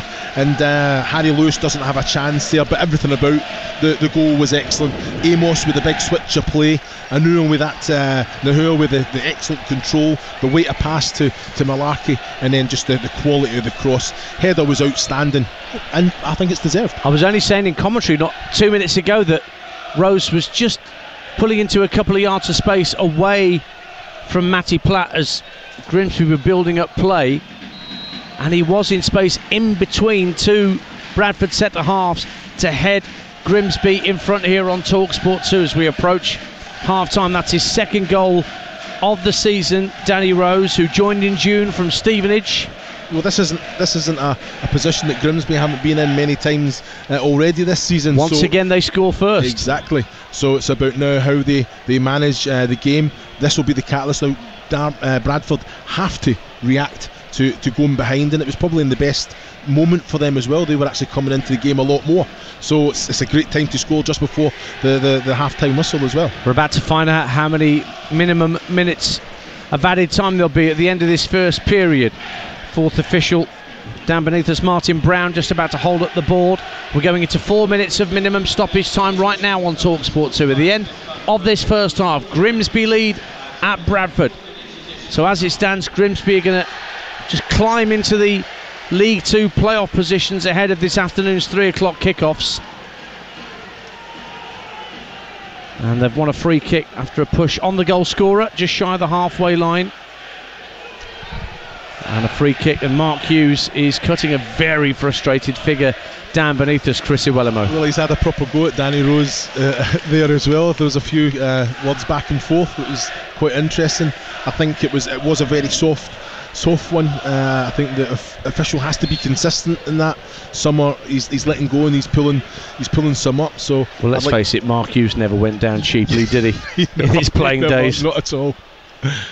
So we're into the 4 minutes. In fact, one of those minutes has already gone of added time at the end of this first half on Talksport 2. If you're just tuning in, Grimsby have just got their noses in front through the head of Danny Rose, right in front of goal, planting a header beyond Harry Lewis. And we didn't talk that much about the skill from Nahua in the build-up, because the ball was fizzed across to him from left to right, and he pulled it out of the sky, and it was chest height when he pulled it down. Killed it stone dead, and that's what allowed him to set up Malarkey for the first time cross. Well, and he's getting marshalled by a defender as well. I don't know if it was Kieran Carey or Lewis Richards as well, but he's actually turned his back on the ball and taken it down with the laces of his right boot, and then just the kind of the set to Malarkey as well was excellent. But that's what created the space. As soon as he controlled it, it moved Bradford out of position. It committed players, and that's what created the space for Danny Rose for that excellent cross from Malarkey. Now Amos has gone down holding his face, the Grimsby left back, and he's going to need some treatment. I think he's just caught a little arm or flailing boot in the face, maybe. Nothing intentional, I don't think, but he's going to need some treatment. And of course, now that he's getting treatment, when he goes off, he has to wait 30 seconds before he can re-enter the field of play. This is another directive that's been brought in to stop spurious bits of treatment for players. Nah, well, there you go. It makes sense. It means then you're telling your physio, no, you know what, I'll wipe it off myself and get up. And it's about the ball and play time, isn't it? That's what we want to see. I'm surprised that Bradford haven't really put pressure on Daniel Amos. He's received that yellow card. He is quite rash with his challenges. So again, put him in the position that he's got a decision to make. Yeah, he's just might be a suspicion of a little bit of blood from the nose of Danny Amos, and that's why the physios have been allowed on. They're just holding his nose. So does that mean that he doesn't need to stay off for 30 seconds? I think that might be the case. I think he might be allowed to enter sooner than that, because they're just making sure that there's no blood flowing from the nose and that he doesn't need a change of shirt or anything like that.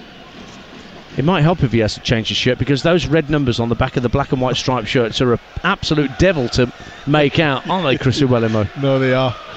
They are, definitely. Whatever happened to the little white panels on the back of shirts to make seeing the numbers easier? Got lovely little claret panels on the back of the Bradford shirts, makes their numbers very easy to see. I'm just an old stick in the mud. Well, these little stoppages as well, it just plays into Grimsby's hands well. Bradford are trying to react, they're trying to kind of get a foothold, trying to create some intensity around the place, give the fans something to shout about, and it's just stop, start. So Paul Hurst will be absolutely delighted with all this. Back underway with an uncontested drop ball that Harvey Rogers fires downfield to allow Bradford possession back. Kelly swoops the ball up to halfway, chested down by Matt Derbyshire, but he couldn't find a teammate. It's one back for Grimsby, who are temporarily down to 10 with Gavin Holohan. Now Nahua, and then great skill on that right hand side from Arthur Nahua, just trying to wriggle his way past Smallwood, but he's hauled him down as he tried to make tracks down that right wing.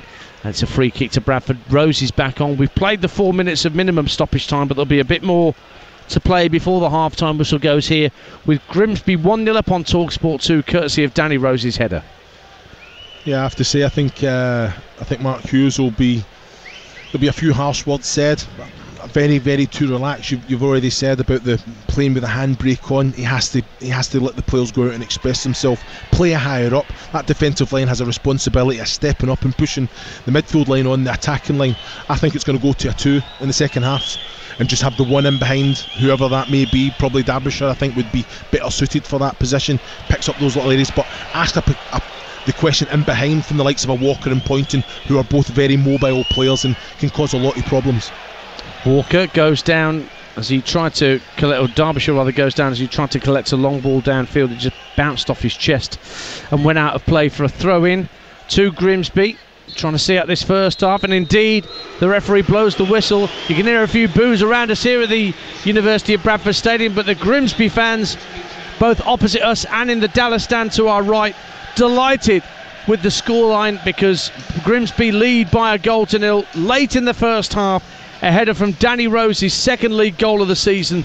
Super first time cross from the right hand corner of the area by Toby Malarkey, and rose right in front of goal. Really couldn't miss. Duly obliged after what had been a scrappy 40 minutes or so before that. And Bradford missing top goal scorer Andy Cook, also missing other players who are out like Tyler Smith and Verdane Oliver. They're looking a little shot shy, Chris Uwelemo. Well, you're saying even if Andy Cook is involved, it's about being in positions that you're creating opportunities, and they haven't really created much at all. So that's a disappointing fact. The home record is definitely in a position that it could change. Grimsby, I have to say, I think have a potential, a motivational tool. Can they get into the playoffs with other results going their way? They're completely in control of this game. They've shown time and time again that they don't see games out. So again, I think Paul Hurst has to say, look, I want you to go out and do the exact same. You're winning all second balls. You're all competent with the ball. In the final third, can we get some more crosses in, because they've got the energy and bodies in numbers getting themselves into positions in the 18-yard box. But as you've said, you mentioned it in commentary, Grimsby have yet to go behind in a league game this season, but they've also dropped too many points from winning positions. So Paul Hurst's half-time team talk, I assume, is going to be all about that. But I think if the players know themselves, so I think for a manager, I don't think you bring attention to it. I think you it's all about what they've done well in that first half. Look, you've controlled the game, you've won your first headers, you've won your aerial duels, you've picked up probably 90% of the second balls, and then you've had moments of quality in that attacking third. I think if he brings attention to what they've done and what they've done in previous games, it just brings a nervousness to the group. When they go out, they start straight away. When you're winning a game, you automatically start defending a little bit deeper. You give the opposition more space in those attacking areas, and I think that's so important that right across the back, you're looking at Harvey Rogers, Maher, Amos and Malaki. Can they step up and make sure that they're defending well, but in a higher area as well? So I think both managers have a lot to do when you talk about the tactics. Chris Uwelemo for the time being, thank you very much. You're listening to Talksport 2, your home of the EFL. So a rose has caused a thorny problem for Mark Hughes here at the University of Bradford Stadium. We'll check in with Joe Shannon and Mickey Gray, our commentary team, with the racecourse in a few short moments. Wrexham taking on Doncaster at 3, live on Talksport 2. But the half-time score here in West Yorkshire is Bradford City 0, Grimsby Town 1.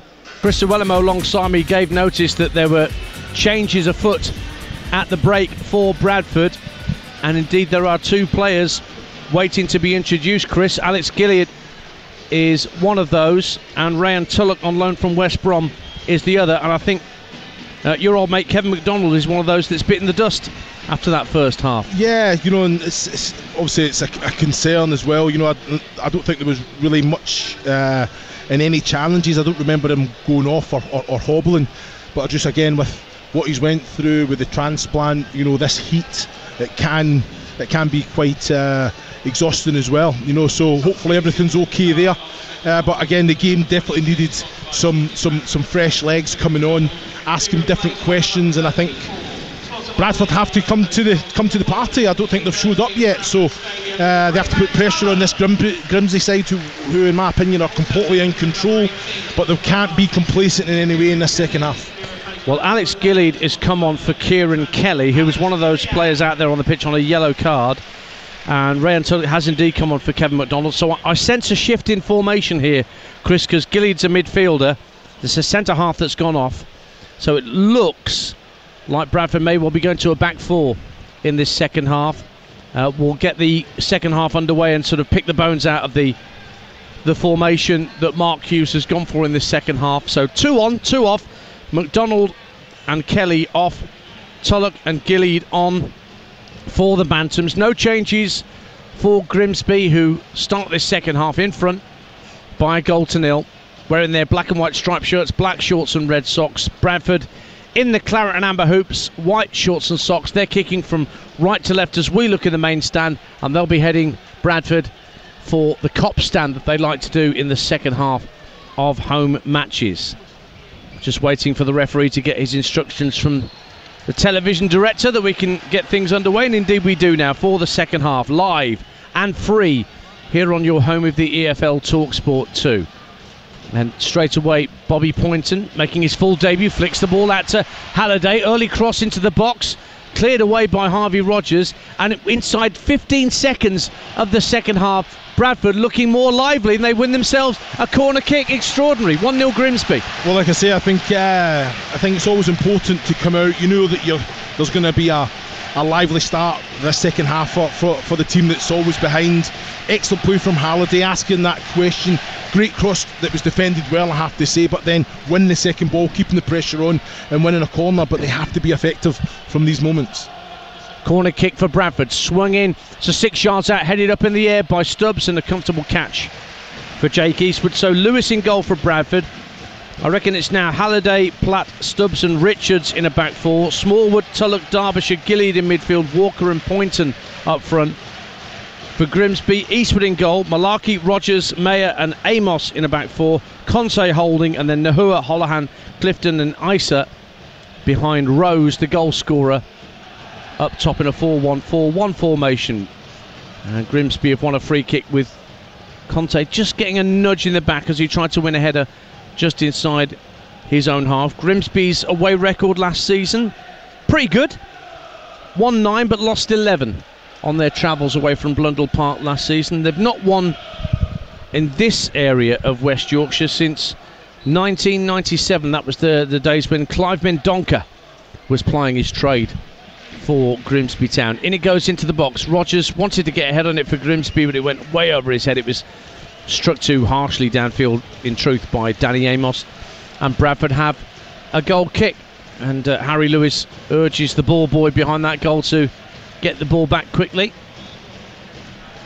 Is he going to take the goal kick, or is Matty Platt going to take it? Does look like they've gone to a back four though, doesn't it, Bradford City, Chris Awilamo? Yeah, I think I understand why. It just gives you that extra player in the attacking area as well when you go to a four, so it's going to be an interesting one. Definitely pose no threat in the attacking third, Bradford, and I think he's tweaked the system a little bit to try and get more bodies in that attacking third, but also there needs to be service coming in as well, which is something I'm sure would have been the message given to full-backs, wide men, whatever you want to call it. Bradford coming forward down the right-hand side with Brad Halliday. Lovely little reverse ball. Gilead gets involved down by the dead ball line, rolls it back to Poynton. Poynton back for a first-on cross from Smallwood, just goes behind Walker.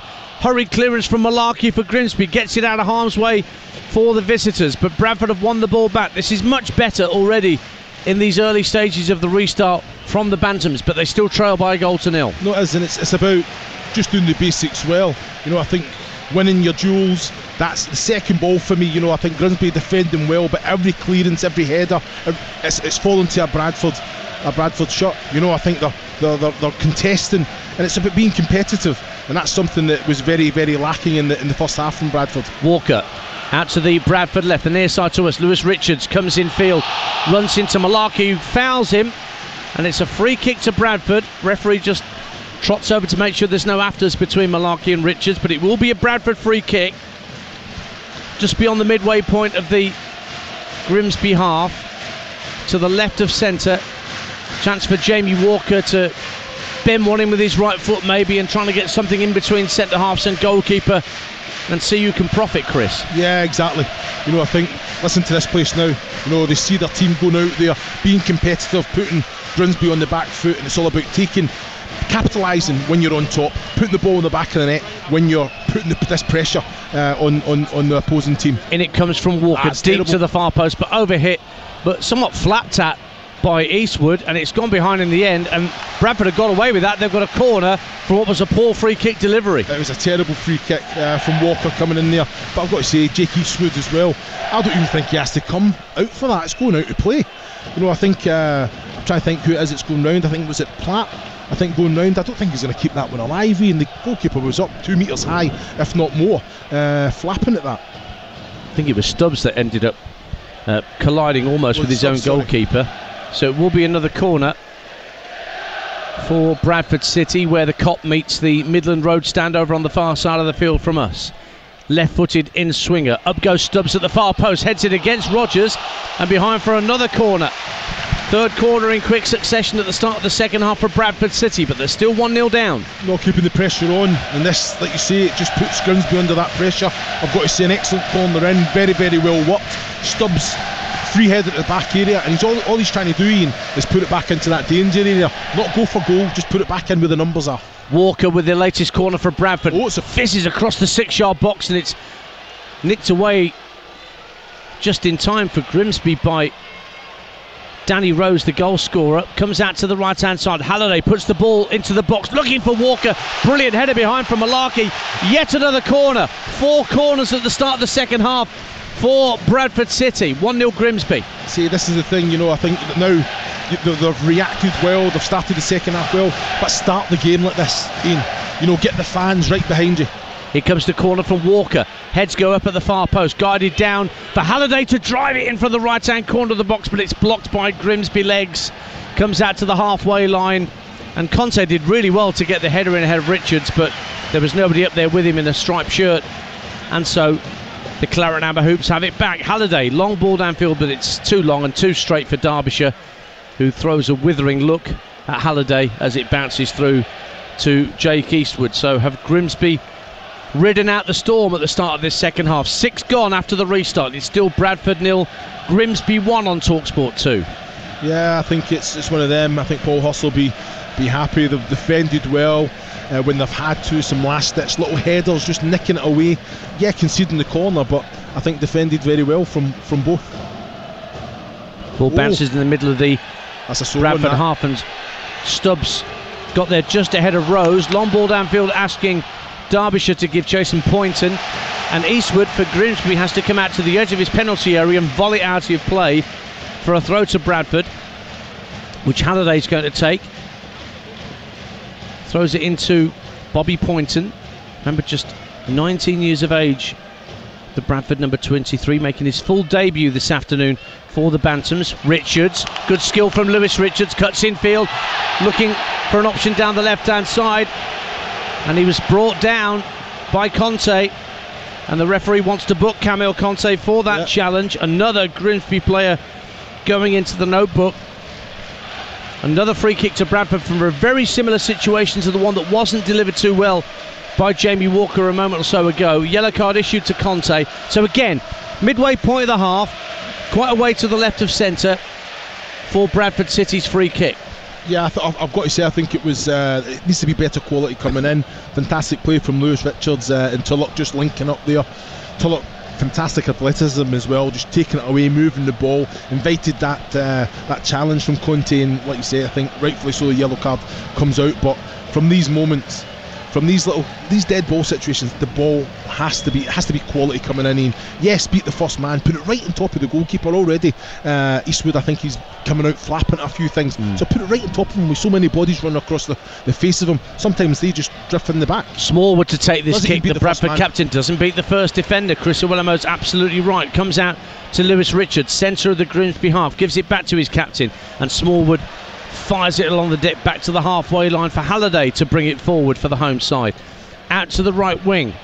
Now Gilead making a strong run, clips the ball into the area, gets it back. Poor clearance from Conte. First time cross from Poynton, hooked away by Harvey Rogers. It was 3 Bradford shots against 2 Grimsby in the 6-yard box here. So get your head up when the ball's coming in there. I don't know if it was Halliday. It was Halliday who had the ball at his feet. And Bradford have it inside their own half with Sam Stubbs, son of Alan. Great ball. Former Everton stalwart, and it's a great ball out to Poynton on the right hand side. Poynton cuts infield, he went for goal, it's deflected up in the air, and it's yet another corner for Bradford City at the Cop End. 1-0 Grimsby. Well, it's what, like you say, 19 years old, good first touch. I think before he receives the ball, he knows he wants to get the shot away there. But like, you have to, you take responsibility. Good little block defensively. Derbyshire a little bit too relaxed for me, because that's bounced in the 6-yard box, only a couple of metres from Derbyshire. Watching it go out for the corner, try and keep it alive. Walker with this latest corner, and before it's actually struck, there was a push in the area, and the referee blew his whistle just as Walker was addressing the ball. So he's going to get another chance to take this corner. Stubbs went down, and I think he's having a word with Clifton and Stubbs about pushing and shoving in the 6-yard area, because it's a right-footed in-swinger that Walker's sending in for Bradford. And there's still a lot of ducking and diving going on around the goal line, and it's Mayer and Stubbs in direct confrontation. In comes the corner kick, and Rogers flicks it away for Grimsby, but Poynton retrieves it for Bradford on the far side of the field. Back for Halliday, first time ball into the box. It's kept down by Matty Platt, but he couldn't turn and shoot and fire it goalwards. Grimsby clear to the halfway line, and they still lead the Mariners by a goal to nil. We'll talk to him about that, Ian, because I think Poynton kept the ball alive. Great little set for Halliday. I think it's an excellent ball in. And Platt takes a great touch, and then he's winding the left foot up to kind of swivel and spin round about the penalty spot of the 18-yard line. But he's definitely on to get the shot, and it's like he pulls his foot away when the Grimsby defender comes in to make the challenge. I think he's either got to take a sore one there, put the foot through it, get the shot away, and you just never know. Penalty kick, whatever it may be, but he's definitely going to get the shot away before the defensive challenge comes in. 11 minutes gone in the second half on your home of the EFL, Talksport 2. Bradford City 0, Grimsby Town 1 in League 2. Another League 2 commentary to come at 3 o'clock here. And we'll get team news in the next 10 minutes or so from the racecourse ground for that commentary match, Wrexham against Doncaster.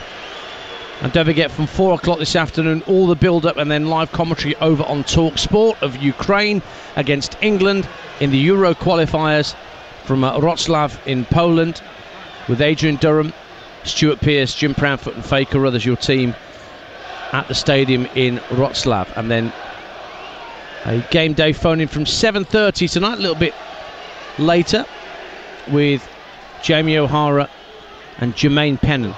Ball given away by Bradford on halfway. It's won back well by Clifton. Finds Danny Rose. Rose plays it to his left, looking for Isa. He was caught late, Danny Rose, by Platt as he released the ball.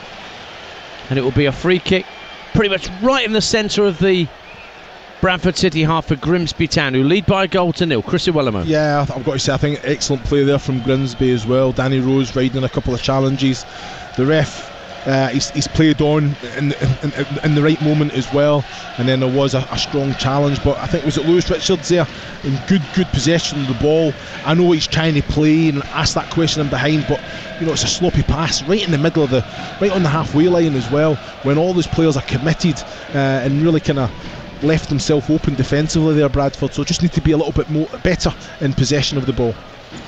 There is a Grimsby wall, a two-man wall set up ahead of the D. Gives you an idea just how far out this free kick is. But Arthur Nahua might actually fancy this, the way he's shaping to hit it left-footed. I think he fancies a crack at goal here, the Grimsby number 14. Conte moves away from the ball. It is Nahua. Instead he chips it to the far post. There's nobody there in a black and white striped shirt, just bounces behind once, and that's a Bradford goal kick. 1-0 to Grimsby. Well, there's no Grimsby players that have made that run in behind. He's tried a little reverse pass. I thought, if anything, if it's one straight off the training ground, it's a little reverse pass into body or feet to the centre backs who have both came to show for it. So I just think a little bit of miscommunication there, Ian. Grimsby were 14 points off 7th place last season, the final playoff spot, despite placing 11th. There was a real gap between those challenging for the top 7 places and mid-table in League 2 last season. They were up in 8th mid-September, Grimsby. Harvey Rogers almost made an absolute Horlicks of that. In fact, it worked out well for the goalkeeper. Did he not mean that? The ball just bounced over his right shin, but deflected into the path of the goalkeeper, and then Eastwood's given the ball away, put it out of play for a Bradford throw, 10 yards from the corner flag. That was fairly comical from Grimsby Town at the back, but they still lead by a goal to nil. Bradford's throw in front of the Midland Road stand opposite us. Halliday and Gilly trying to combine. Halliday keeping the ball tight to his right foot, finds Matty Platt. Platt looks for his captain Smallwood. Smallwood manages to smuggle the ball through a little gap but can't find Gillied.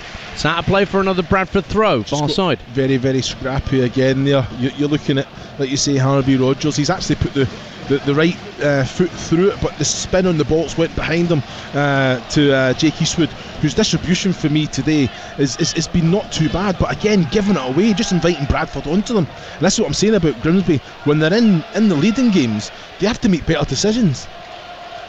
Bradford fire the ball out to the right hand side, and Bobby Poynton Looking to play a 1-2. He's just got him behind for a moment. Brings the ball down beautifully out the sky. Right hand corner of the box. Pointon goes for goal. It's wild. And slashed across the ball and goes out of play for a goal kick to Grimsby Town, away to our left hand side in bright sunshine once again here in West Yorkshire, as we tick round past the hour mark on Talksport 2. Bradford City 0, Grimsby Town 1. Here's Chris Uwelimo. Yeah, I thought it was, he's taking responsibility, Pointing, linking up well with Halliday, the little give and go, little dink pass from Halliday to get him behind, good close control from Pointing. As soon as he brings it across and he's coming across the 18-yard line, he wants to get the shot away, but it's a bit more about accuracy than power. It's about that kind of connection, that technique, and he's just lashed at it, and it's went miles wide, especially when there's bodies in the box as well. Make sure you ask the question of the likes of Eastwood there.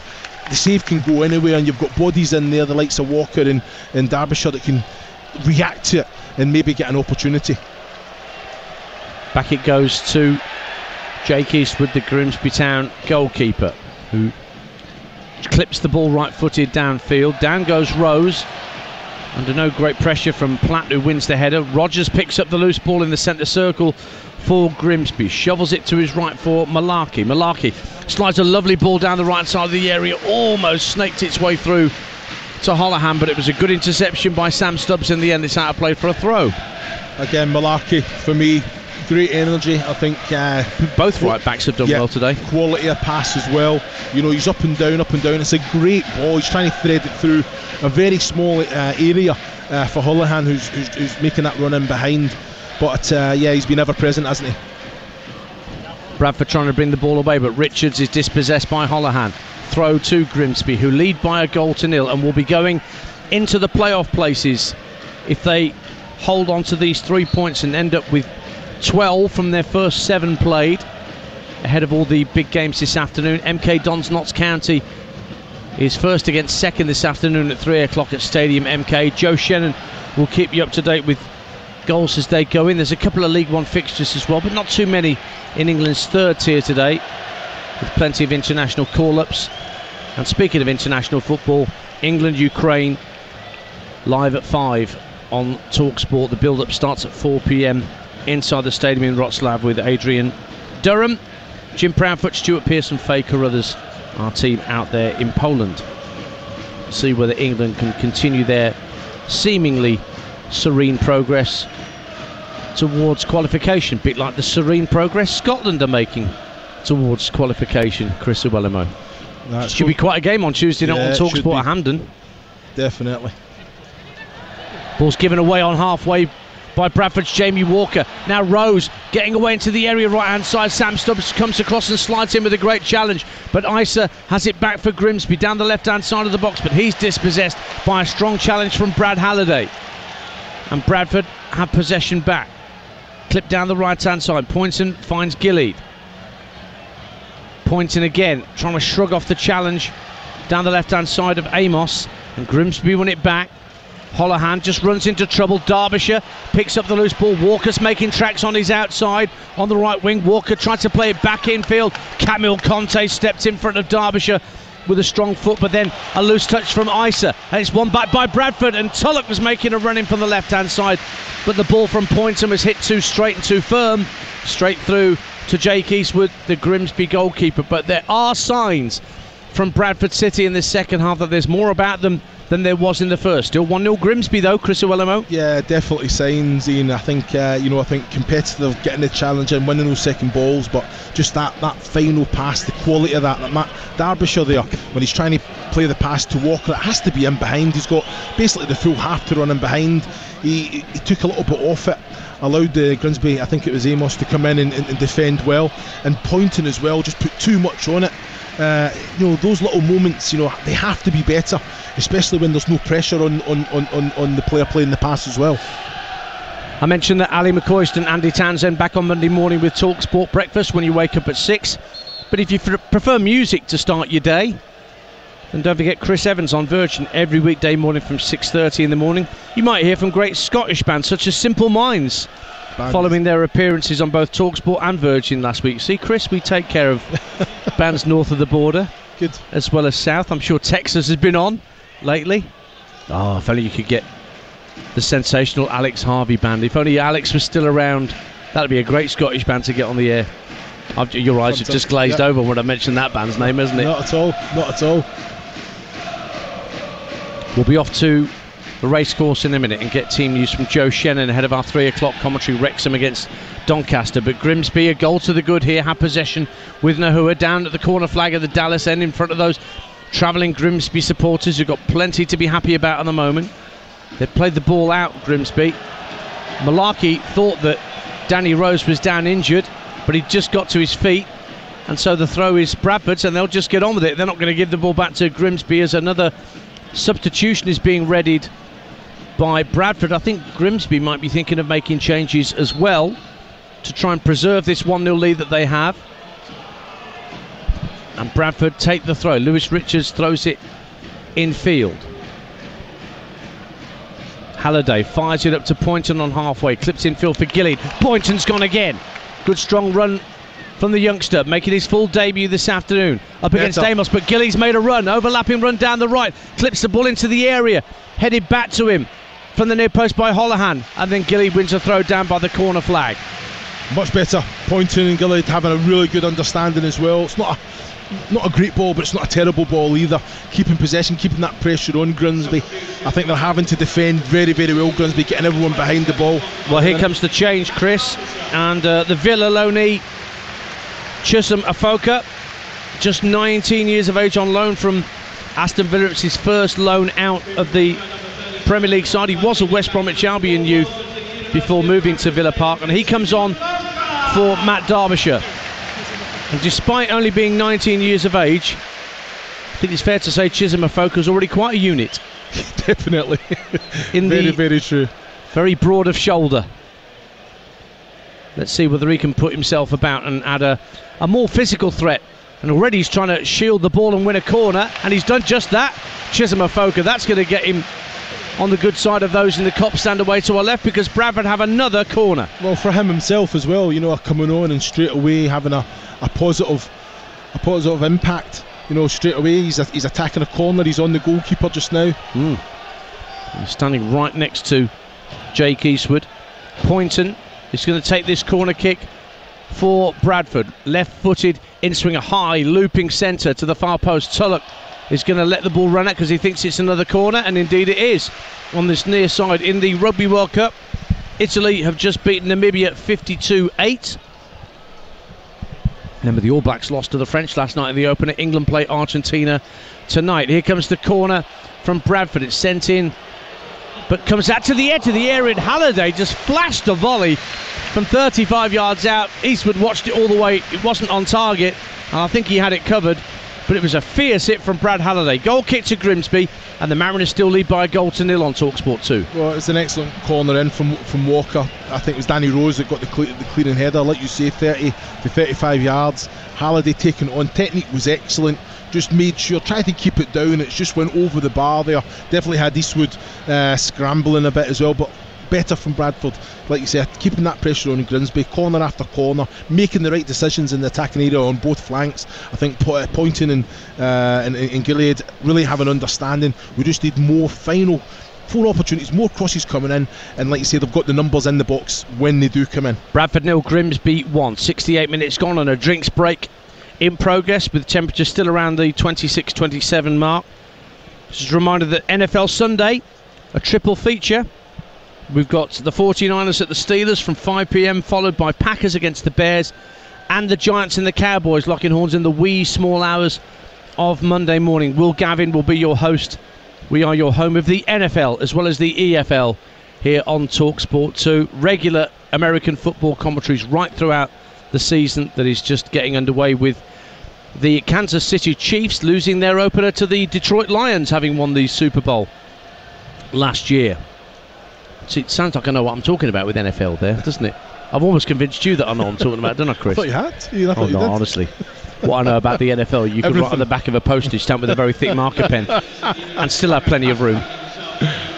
So we're still waiting for the drinks break to conclude, and I think, to be fair to the players, they need that drinks break because pretty much all of the playing surface is still bathed in sunshine. There's only a corner to our left that's in shade. here at the University of Bradford Stadium. Just looking at Sam Stubbs' shirt, it's absolutely sopping wet, although he's just poured a bottle of water over himself. And I mentioned he's the son of Alan Stubbs, former Everton youth. Joined in January, Sam Stubbs at Bradford. 20 minutes to go, plus what the referee will add on for substitutions and drinks breaks and goodness knows what else. Bradford 0, Grimsby 1 on Talksport 2, your home of the EFL. Wrexham Doncaster at 3.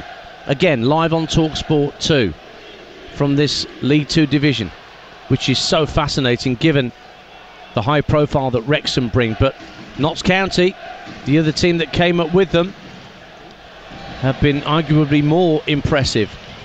And they go to MK Dons, who've made an excellent start themselves. I saw them win at Wrexham on the opening weekend of the season.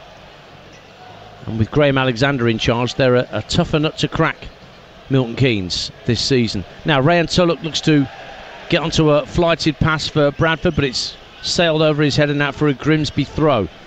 So Grimsby have got less than 20 minutes to try and hold on to a lead that they've established when, as Chris Awellamo has been saying to you in commentary, they've dropped more points from winning positions so far this season than any other League 2 side. They've won the ball back on halfway with Amos, looking to slide it forward for Rose, intercepted by Halliday. It's given back to Platt, and now Stubbs at the edge of his own D.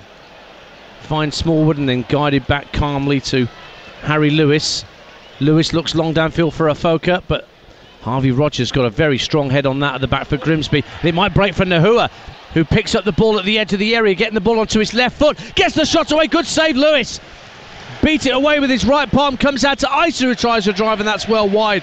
But Arthur Nahua just nicked inside on his left foot to the edge of the D, smacked it hard and low, but a good save for Bradford from Harry Lewis to keep it just 1-0 to Grimsby. Well, I thought it was excellent there from Arthur Nahua there, I think manipulating the ball in that D, just moved it to the left, and with no real back lift, he's got some power on that shot with the left, and I've got to say it's just as good a save from Harry Lewis with a strong right hand down, and basically I think the ball went to about 25-30 yards out from the save as well. Just shows you the power that Nahua had got on the shot, but much better from Grimsby there.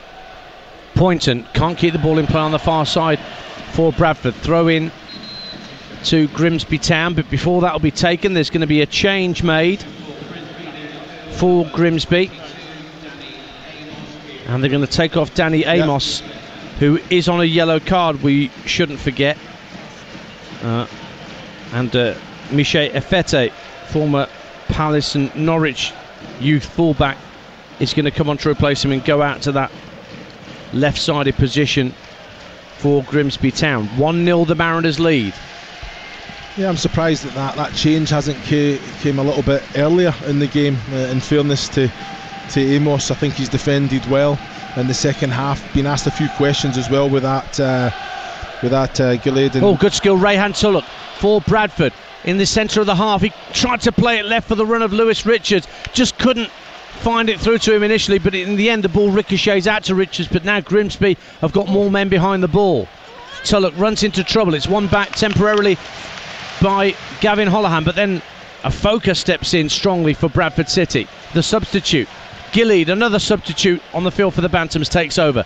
Tulloch, 30 yards out, floats the ball out to the far right hand side, asking a lot of Brad Halliday, who kept it from going for a throw in. Did he? No, he didn't. It was a throw in on the far side that Efete is going to have for Grimsby Town. 16 minutes to go, plus added time on Talksport 2. Still Grimsby a goal to the good here, Chris Awellamo. Yeah, but like you say, Bradford are definitely looking more threatening. I seen Smallwood's having a little go at Tulloch there. I understand he's trying to force the play. It's sometimes just better to keep possession, give it to Smallwood, who can see a full picture in front of him because he's facing the opposition goal. Just like you say, those decision making has to be better. But again, Poynton gets for the byline, pulls it back to the near post. Not enough pace on the pullback really to help out Afoka, but Niall Mayer just thumped it out of play into those supporters opposite for a throw. He's been good second half. Bobby Poynton, 19 years old, I think making his debut today, but again fantastic. He's showcasing what he's about, just that end product, then it's about creating chances, getting your shots away. But he's definitely been more threatening in this second half. Drums beating away in that cop stand behind the goal to our left that Bradford are attacking in this second half, desperate to get themselves level. On Talksport 2, Mark Hughes, hands on hips, down beneath us. Barks out his orders to Sam Stubbs, and then his captain Smallwood takes over. Floats a ball out to the right hand side. It's well kept alive for Bradford by Poynton, and then worked back by Gilead to the halfway line. Here's Smallwood again, looking for the run of Halliday, who just got ahead of Isa for a moment, but then Isa snapped back and put the ball out of play for a quickly taken throw. Gilead for Bradford, just trying to find half a yard to get away from his man. Poynton clips it down the right hand side of the box. It's well controlled by Walker, but good defensive work from Niall Mayer to just put his foot in front of the Bradford number 7 and toe poke it out of play for another Bantam's throw. 1-0 Grimsby. Yeah, much better again from Bradford. Poynton at the heart of it again. Little reverse pass to Walker, who I've got to say I think makes some excellent runs as well. Just plays on the shoulder, asking the question in behind. Smallwood, he has to win those second balls, and he's done that much better in this second half as well. Well, now Afoka, brilliant, charges back into almost a right back position, but then the clearance from Harry Lewis goes out onto the Midland Road over on the far side of the field. And that might have landed on your expensive car, Chris. Might have cracked the windscreen. But yeah, you're looking at Harry Lewis there. You know, I think he has to be better as well. Afoka's dropping back, defensively doing his job, gives in a good ball as well. The way to pass was excellent. He's just got to make sure, don't allow Grimsby off the hook. Free kick to Grimsby down the left-hand side of the box. Let's get some team news quickly from the Racecourse Ground for our 3 o'clock kickoff. Wrexham Doncaster. Joe Shannon's got the details. And there's one change for Wrexham from last weekend's win at Tranmere. McAlinden for McLean at left wing back. The big news though is new signing Stephen Fletcher and talisman Paul Mullin, who's back after injury, are both on the bench. 3 changes for Doncaster, who seek their first league win of the season. Anderson, Alowu and Biggins come in for Wood, Maxwell and the suspended Tommy Rowe. Thank you, Joe. That's a 3 o'clock kickoff here on Talksport 2 at the Racecourse. Mickey Gray will be alongside Joe. Grimsby with his free kick. They lead by a goal to nil. 13 minutes to go. Conte floats it in. It's headed out by Tulloch to the middle of the half. It's flicked back into the area by Holohan, and that's well defended by Brad Halliday. Let the ball bounce in front of his body and then just chested it back to his goalkeeper. Stays 1-0 Grimsby. He has been excellent today. Even there, you know, I think being as composed when he's under pressure in the 6-yard box, just to chest it back to his goalkeeper. Oh, Ray and Tulloch with a lovely turn of foot on this near touchline in almost no space, but then he ran into trouble and Grimsby win it back. Conte finds Holohan, who just hits a long hopeful ball downfield, asking Rose to give chase, but Stubbs has got in between him and the ball and will just let the ball drift out of play for a throw. But Bradford are running out of time here, Chris. 12 minutes to go plus added time. Still 1-0 to Paul Hurst's Grimsby Town. Yeah, they are. You know, I think it's just about trying to keep doing what they're doing, take a little bit more risk in that attacking third. You know, there'll be more bodies kind of throwing themselves forward, but they have to take advantage of that. Another change here, Ian. And Abu Isa, the former Bradford man, is coming off for Grimsby. Hasn't scored on his return then to his former club. And Raquel Pike, who joined in July from Shrewsbury, yet to score or indeed to start for his new club. The former Huddersfield youth player, he's on wearing number 9 for Grimsby Town, who are looking to see this game out. They lead by a goal to nil. Bradford have got 11 minutes or so to try and rescue a point. Long throw coming in from Lewis Richards down this near touchline, the Bradford left, headed back in field for Grimsby by Holohan, and he gets it again into the centre of the half, everything to his left, and he looks for Efete. Efete gives it back to Holohan, who's trying to combine with Conte now, and Nahua, but it's cleared away. Conte will shield the ball on halfway. It's going to be hard to get around Camille Conte and get a touch of the ball, and get another very broad-shouldered defensive midfield player. Long ball hit downfield by Eastwood, straight onto the head of Matty Platt for Bradford. Bit of head tennis now around the centre circle. Up goes Efete, but it's one back for Bradford by Gilead. Lovely little pirouette from Jamie Walker on halfway. Pointer now picks the ball up in the centre circle, lays it off to Stubbs. Stubbs with an early ball out to this near side, and Richards back for Stubbs again. Rose keeping an eye on him, and Smallwood, the Bradford captain, works it back to Platt, but under a bit of pressure himself from Clifton, he has to go back to his goalkeeper. And after the early showing from Chisholm Afoka, he's not had much to work off, the Bradford substitute, and he should be able to give Rogers and Mayer something to think about a little different in these closing stages. Perhaps he'll get under the end of this, because Lewis Richards has the ball in play, but he couldn't keep it in play. Just his touch wasn't strong enough to prevent it going over the touchline. Throw in, and a rueful shake of the head from Mark Hughes beneath us. Bradford 0, Grimsby 1, 10 to go. Well, it's a great little ball in behind as well, and I've got to say, Lewis Richards, he's completely in control there. He just needs to make sure he doesn't let it bounce. Don't let it bounce again. It's bounced in front of you. Make sure you take a touch. You've got half of the half to go in just to take a good touch towards goal, get across your man, and you're going to create an opportunity there. You let it bounce and bounce. There's no need as well with the athleticism that he has. You know, he's fast across the ground, you know, speed of thought, and he's got that quality with his touch as well. Bobby Poynton wins a throw for Bradford over on the far side, about 25 yards from the dead ball line. Leaves it for Halliday. Poynton showing for a throw in field. Walker's there too for a short throw. Tried to give it back to Halliday, but just put it straight back out of play, and Grimsby have survived a few more seconds. 9 minutes of normal time to go on Talksport 2, your home of the EFL. You've heard the team news from Wrexham. Paul Mullin back amongst the Wrexham substitutes for their home match with Doncaster.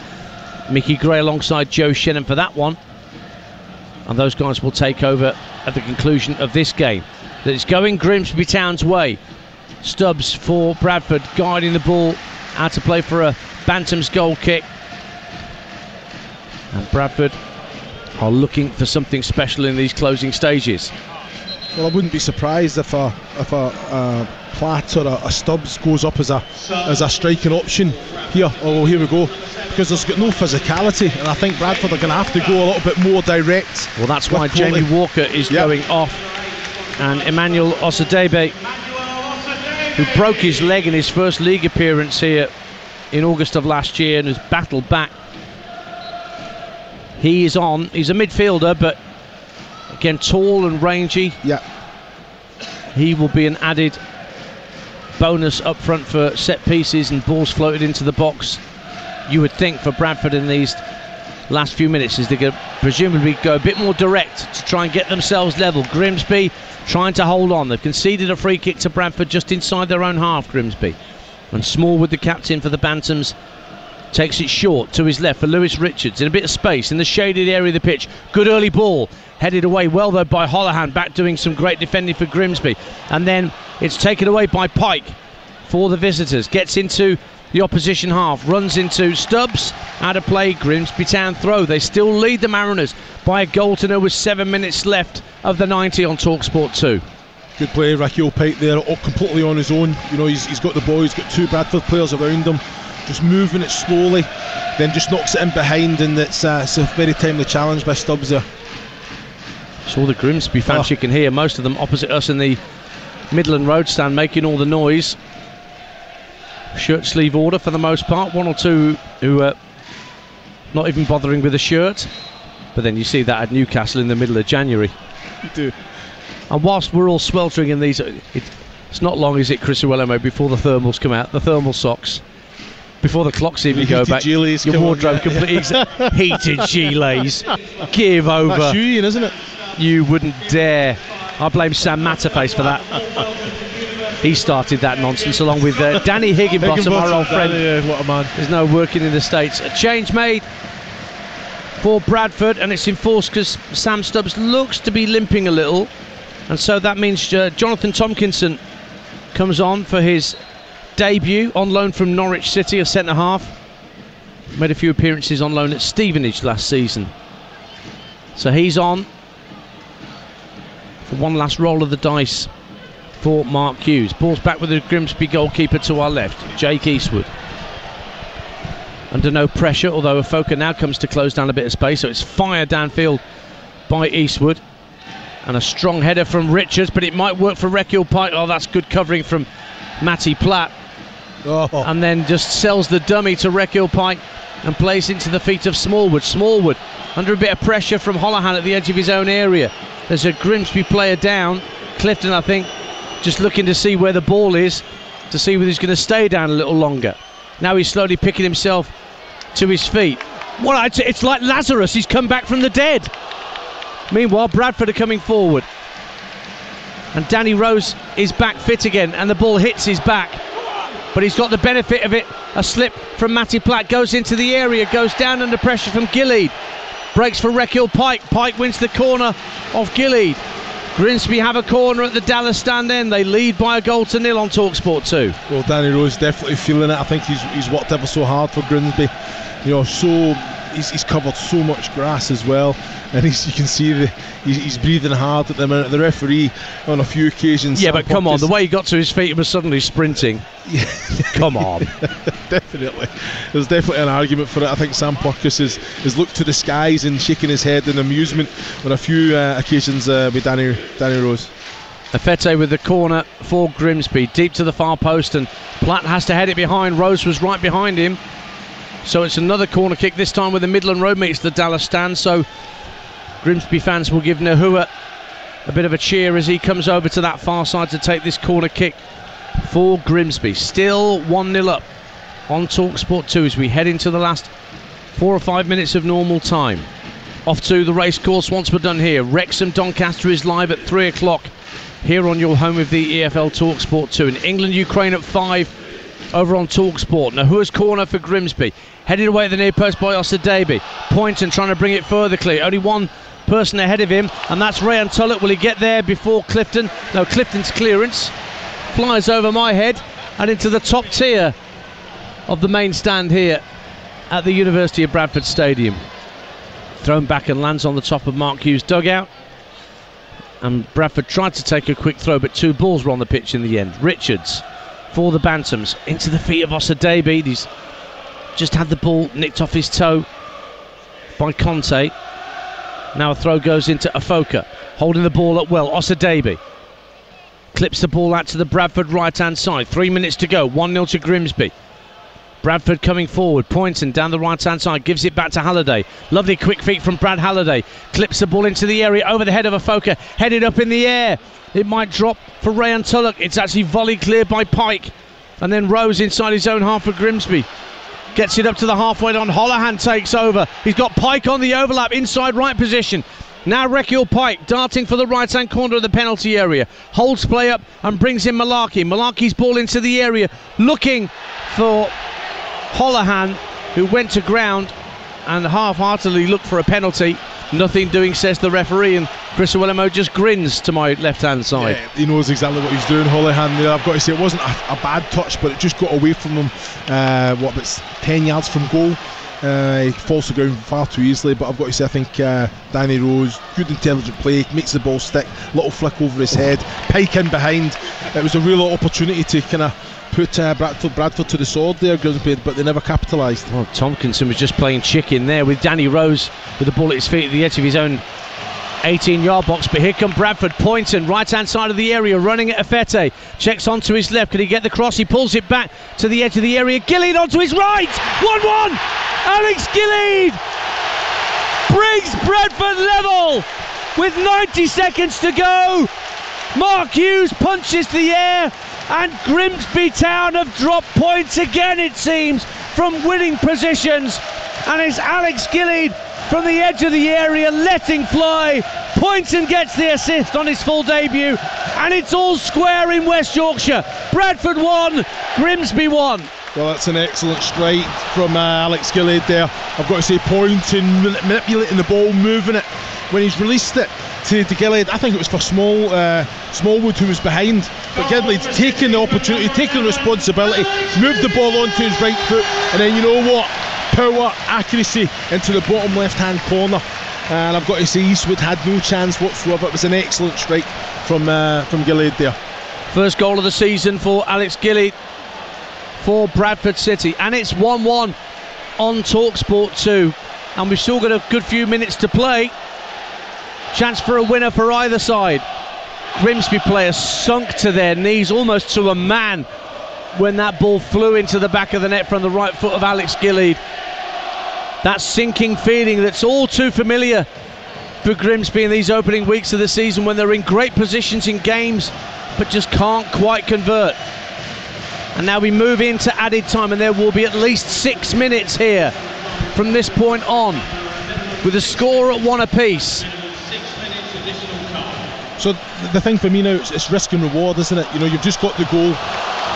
Can you go and win the game for me if you're a Bradford player? Well, but you're leaving holes in behind as well. Chisholm Afoka, the Bradford substitute on loan from Aston Villa, finds Smallwood with a clip down the centre of the field, looking for Osadebe. Osadebe's got him behind Rodgers. Wow, just couldn't get either a head or a foot to it to pull it back from the dead ball line. Just got ahead of Harvey Rodgers there, who could have brought him down, but it ended up being a goal kick to Grimsby. 1-1. Well, I think if you're Osadebe there, as soon as you feel the hands of Rodgers on your back, you go to ground. You give the referee a decision to make in that position there, because he's got in behind. Well, Bobby Poynton's just been given the Man of the Match award on his full debut. He hasn't scored today, but he did set up that equaliser just now for Alex Gillard. The 19-year-old Bradford youth will have had a smashing day today and will have really enjoyed himself out there. But was a point enough for Bradford? Another home draw to continue the number of home draws they got here last season, that if they converted 2 or 3 of those into wins, they could have most definitely been in the running for automatic promotion. Yeah, I think home form is definitely an issue. Only 37 points taken here when they've collected 39 points away from home. So, but like you say, unbeaten. If they can obviously keep this result, or even better it by going and getting the win, it definitely has improved. It's 1-1. Nearly 2 minutes of the minimum 6 have gone. Bradford's goal kick headed out of play by Efete for a throw to the Bantams. Now they're trying to hurry it up and get the multi-ball system to work in their favour. Lewis Richards to take it on this near side. Well, I've seen both dugouts. Ball goes to Mark Hughes. He lets it hit the thigh and go into the dugout, slowing it down, and Paul Hurst done the exact same there. So it's like both teams' managers seem to be happy with a point apiece. Here come Grimsby, who've led for such a long time in this game, pretty much the whole of the second half, but now it's all square. Ball's rolled back to Camille Conte for the Mariners, just ahead of the halfway line. Plays the ball along the halfway line to his right for Rodgers, along the deck for Rekil Pike. Good first touch from Pike. What a sliding challenge. Lewis Richards to win it back for Bradford, and now Afoka's got a bit of green grass to run into down the inside left channel for Bradford. Afoka got no support at the moment from any teammates. He's got to do it all himself. Goes down, and he's going to be booked for simulation. Tried to win a penalty, just gets a clip round the top of his head from Harvey Rodgers as he walks away, and a booking for Afoka. Well, there's got to be some contact. You can't just kind of knock it between 2 players and just fall.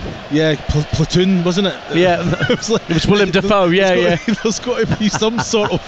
There's got to be some sort of contact. That's a cracking reference from 1987. Well, come on, I like it. Registered with me. 1-1 on Talksport 2, your home of the EFL. Less than 3 minutes of the minimum 6 to play. There's a winner in this for either side, I'm telling you. A long throw going to come in from Niall Mayer for Grimsby into the Bradford box. This could be the Mariners' big chance to retake the lead and snatch all 3 points. Plenty forward in black and white stripes.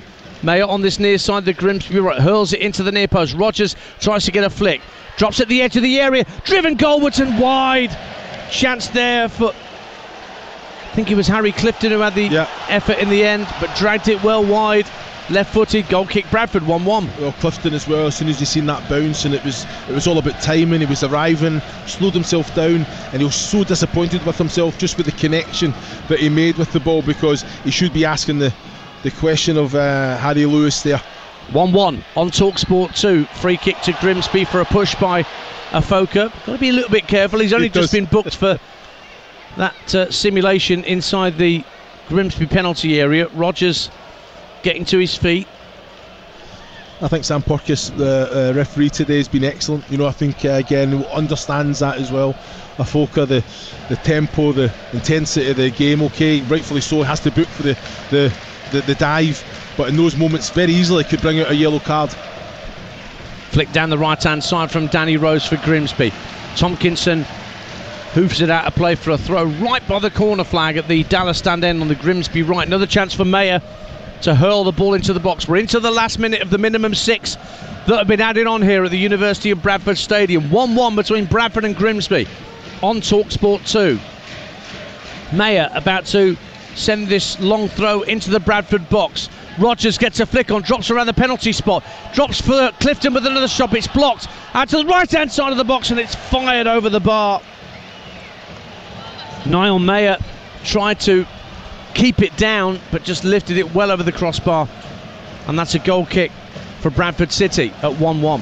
Well, Mayer there, I think as soon as he takes his first touch, he tries to pass it in. I think he's got to go with the laces, keep it low and hard. A couple of bodies in front of Harry Lewis there as well, and just like you say, just hit the target with it. He just tried to pass it. Now the ball sent back by Malarkey to Jake Eastwood, the Grimsby keeper. First time clearance downfield, headed back by Platt. And the full-time whistle goes, and honours even at the University of Bradford Stadium.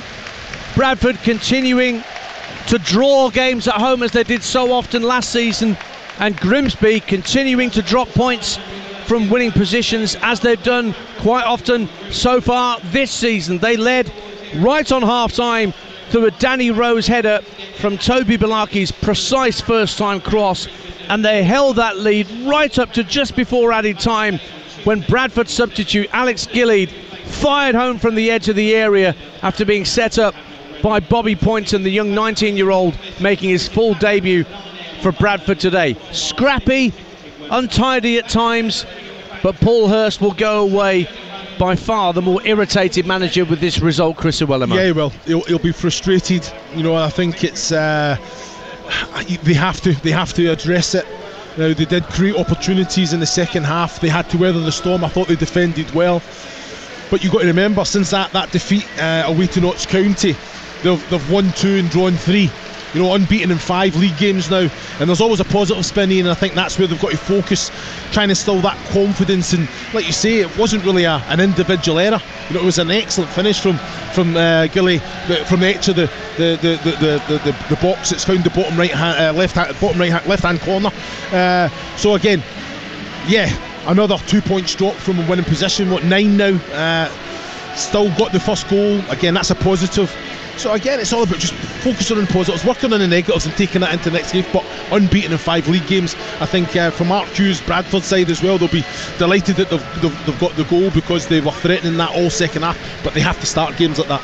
But the sooner they get Andy Cook, Verdane Oliver and Tyler Smith back in the reckoning, the better for Bradford, because the one thing they didn't look in particular today was goal hungry. Well, they've got to create chances. They find themselves in excellent positions in both flanks, but we want end product. We want crosses coming in, we want attempts on goal, and that's something that, even with the XG, when you look at it, they should be sitting on probably 3 times the goals, the amount of goals that they're sitting on at the minute.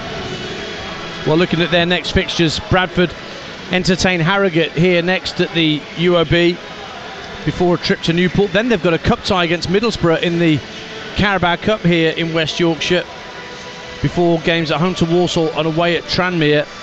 Grimsby are at Wrexham next, and that's where we're off to next on Talksport 2, because Joe Shannon and Mickey Gray are standing by to bring you full build-up and then full commentary at 3 p.m. of Wrexham against Doncaster Rovers. Another League 2 commentary for you live on your home of the EFL. But Chris, just your final thoughts on what you've seen here today from both sides. Do either of these sides look capable of mixing it towards the top of this very competitive League 2? I think very much so. I think you look at Grimsby, 11th last season. Can they better that? I think Paul Hurst, with what he's got, with the quality that he's got, they can definitely pose a question and ask that question, and definitely achieve and be competitive at the top end. I think Mark Hughes, again, it's all about progression. When they get those players back, I think they're going to be more threatening, scoring more goals. And like you say, the home form was an issue last year. You know, that's still sitting, still unbeaten at home. Can they go and collect more points than they did away from home? But it's all about scoring goals, and that's something that they have to definitely improve in. And I think, answering your question, I think both teams definitely can be competing at that top end. Good to have you with us again, Pleasure Chris. as always, Ian. And thanks for not injuring me. Chris Awellimo alongside me in the commentary box. Honestly, there's no contest between me and him. It would be bruises all over the place. Anyway, that's enough from myself and Chris here in West Yorkshire. We go from West Yorkshire to North Wales next. And it's a lightweight contest between Joe Shannon and Mickey Gray in the commentary box as Wrexham take on Doncaster. Keep it here on Talksport 2, your home of the EFL. Your second live commentary of the day comes next.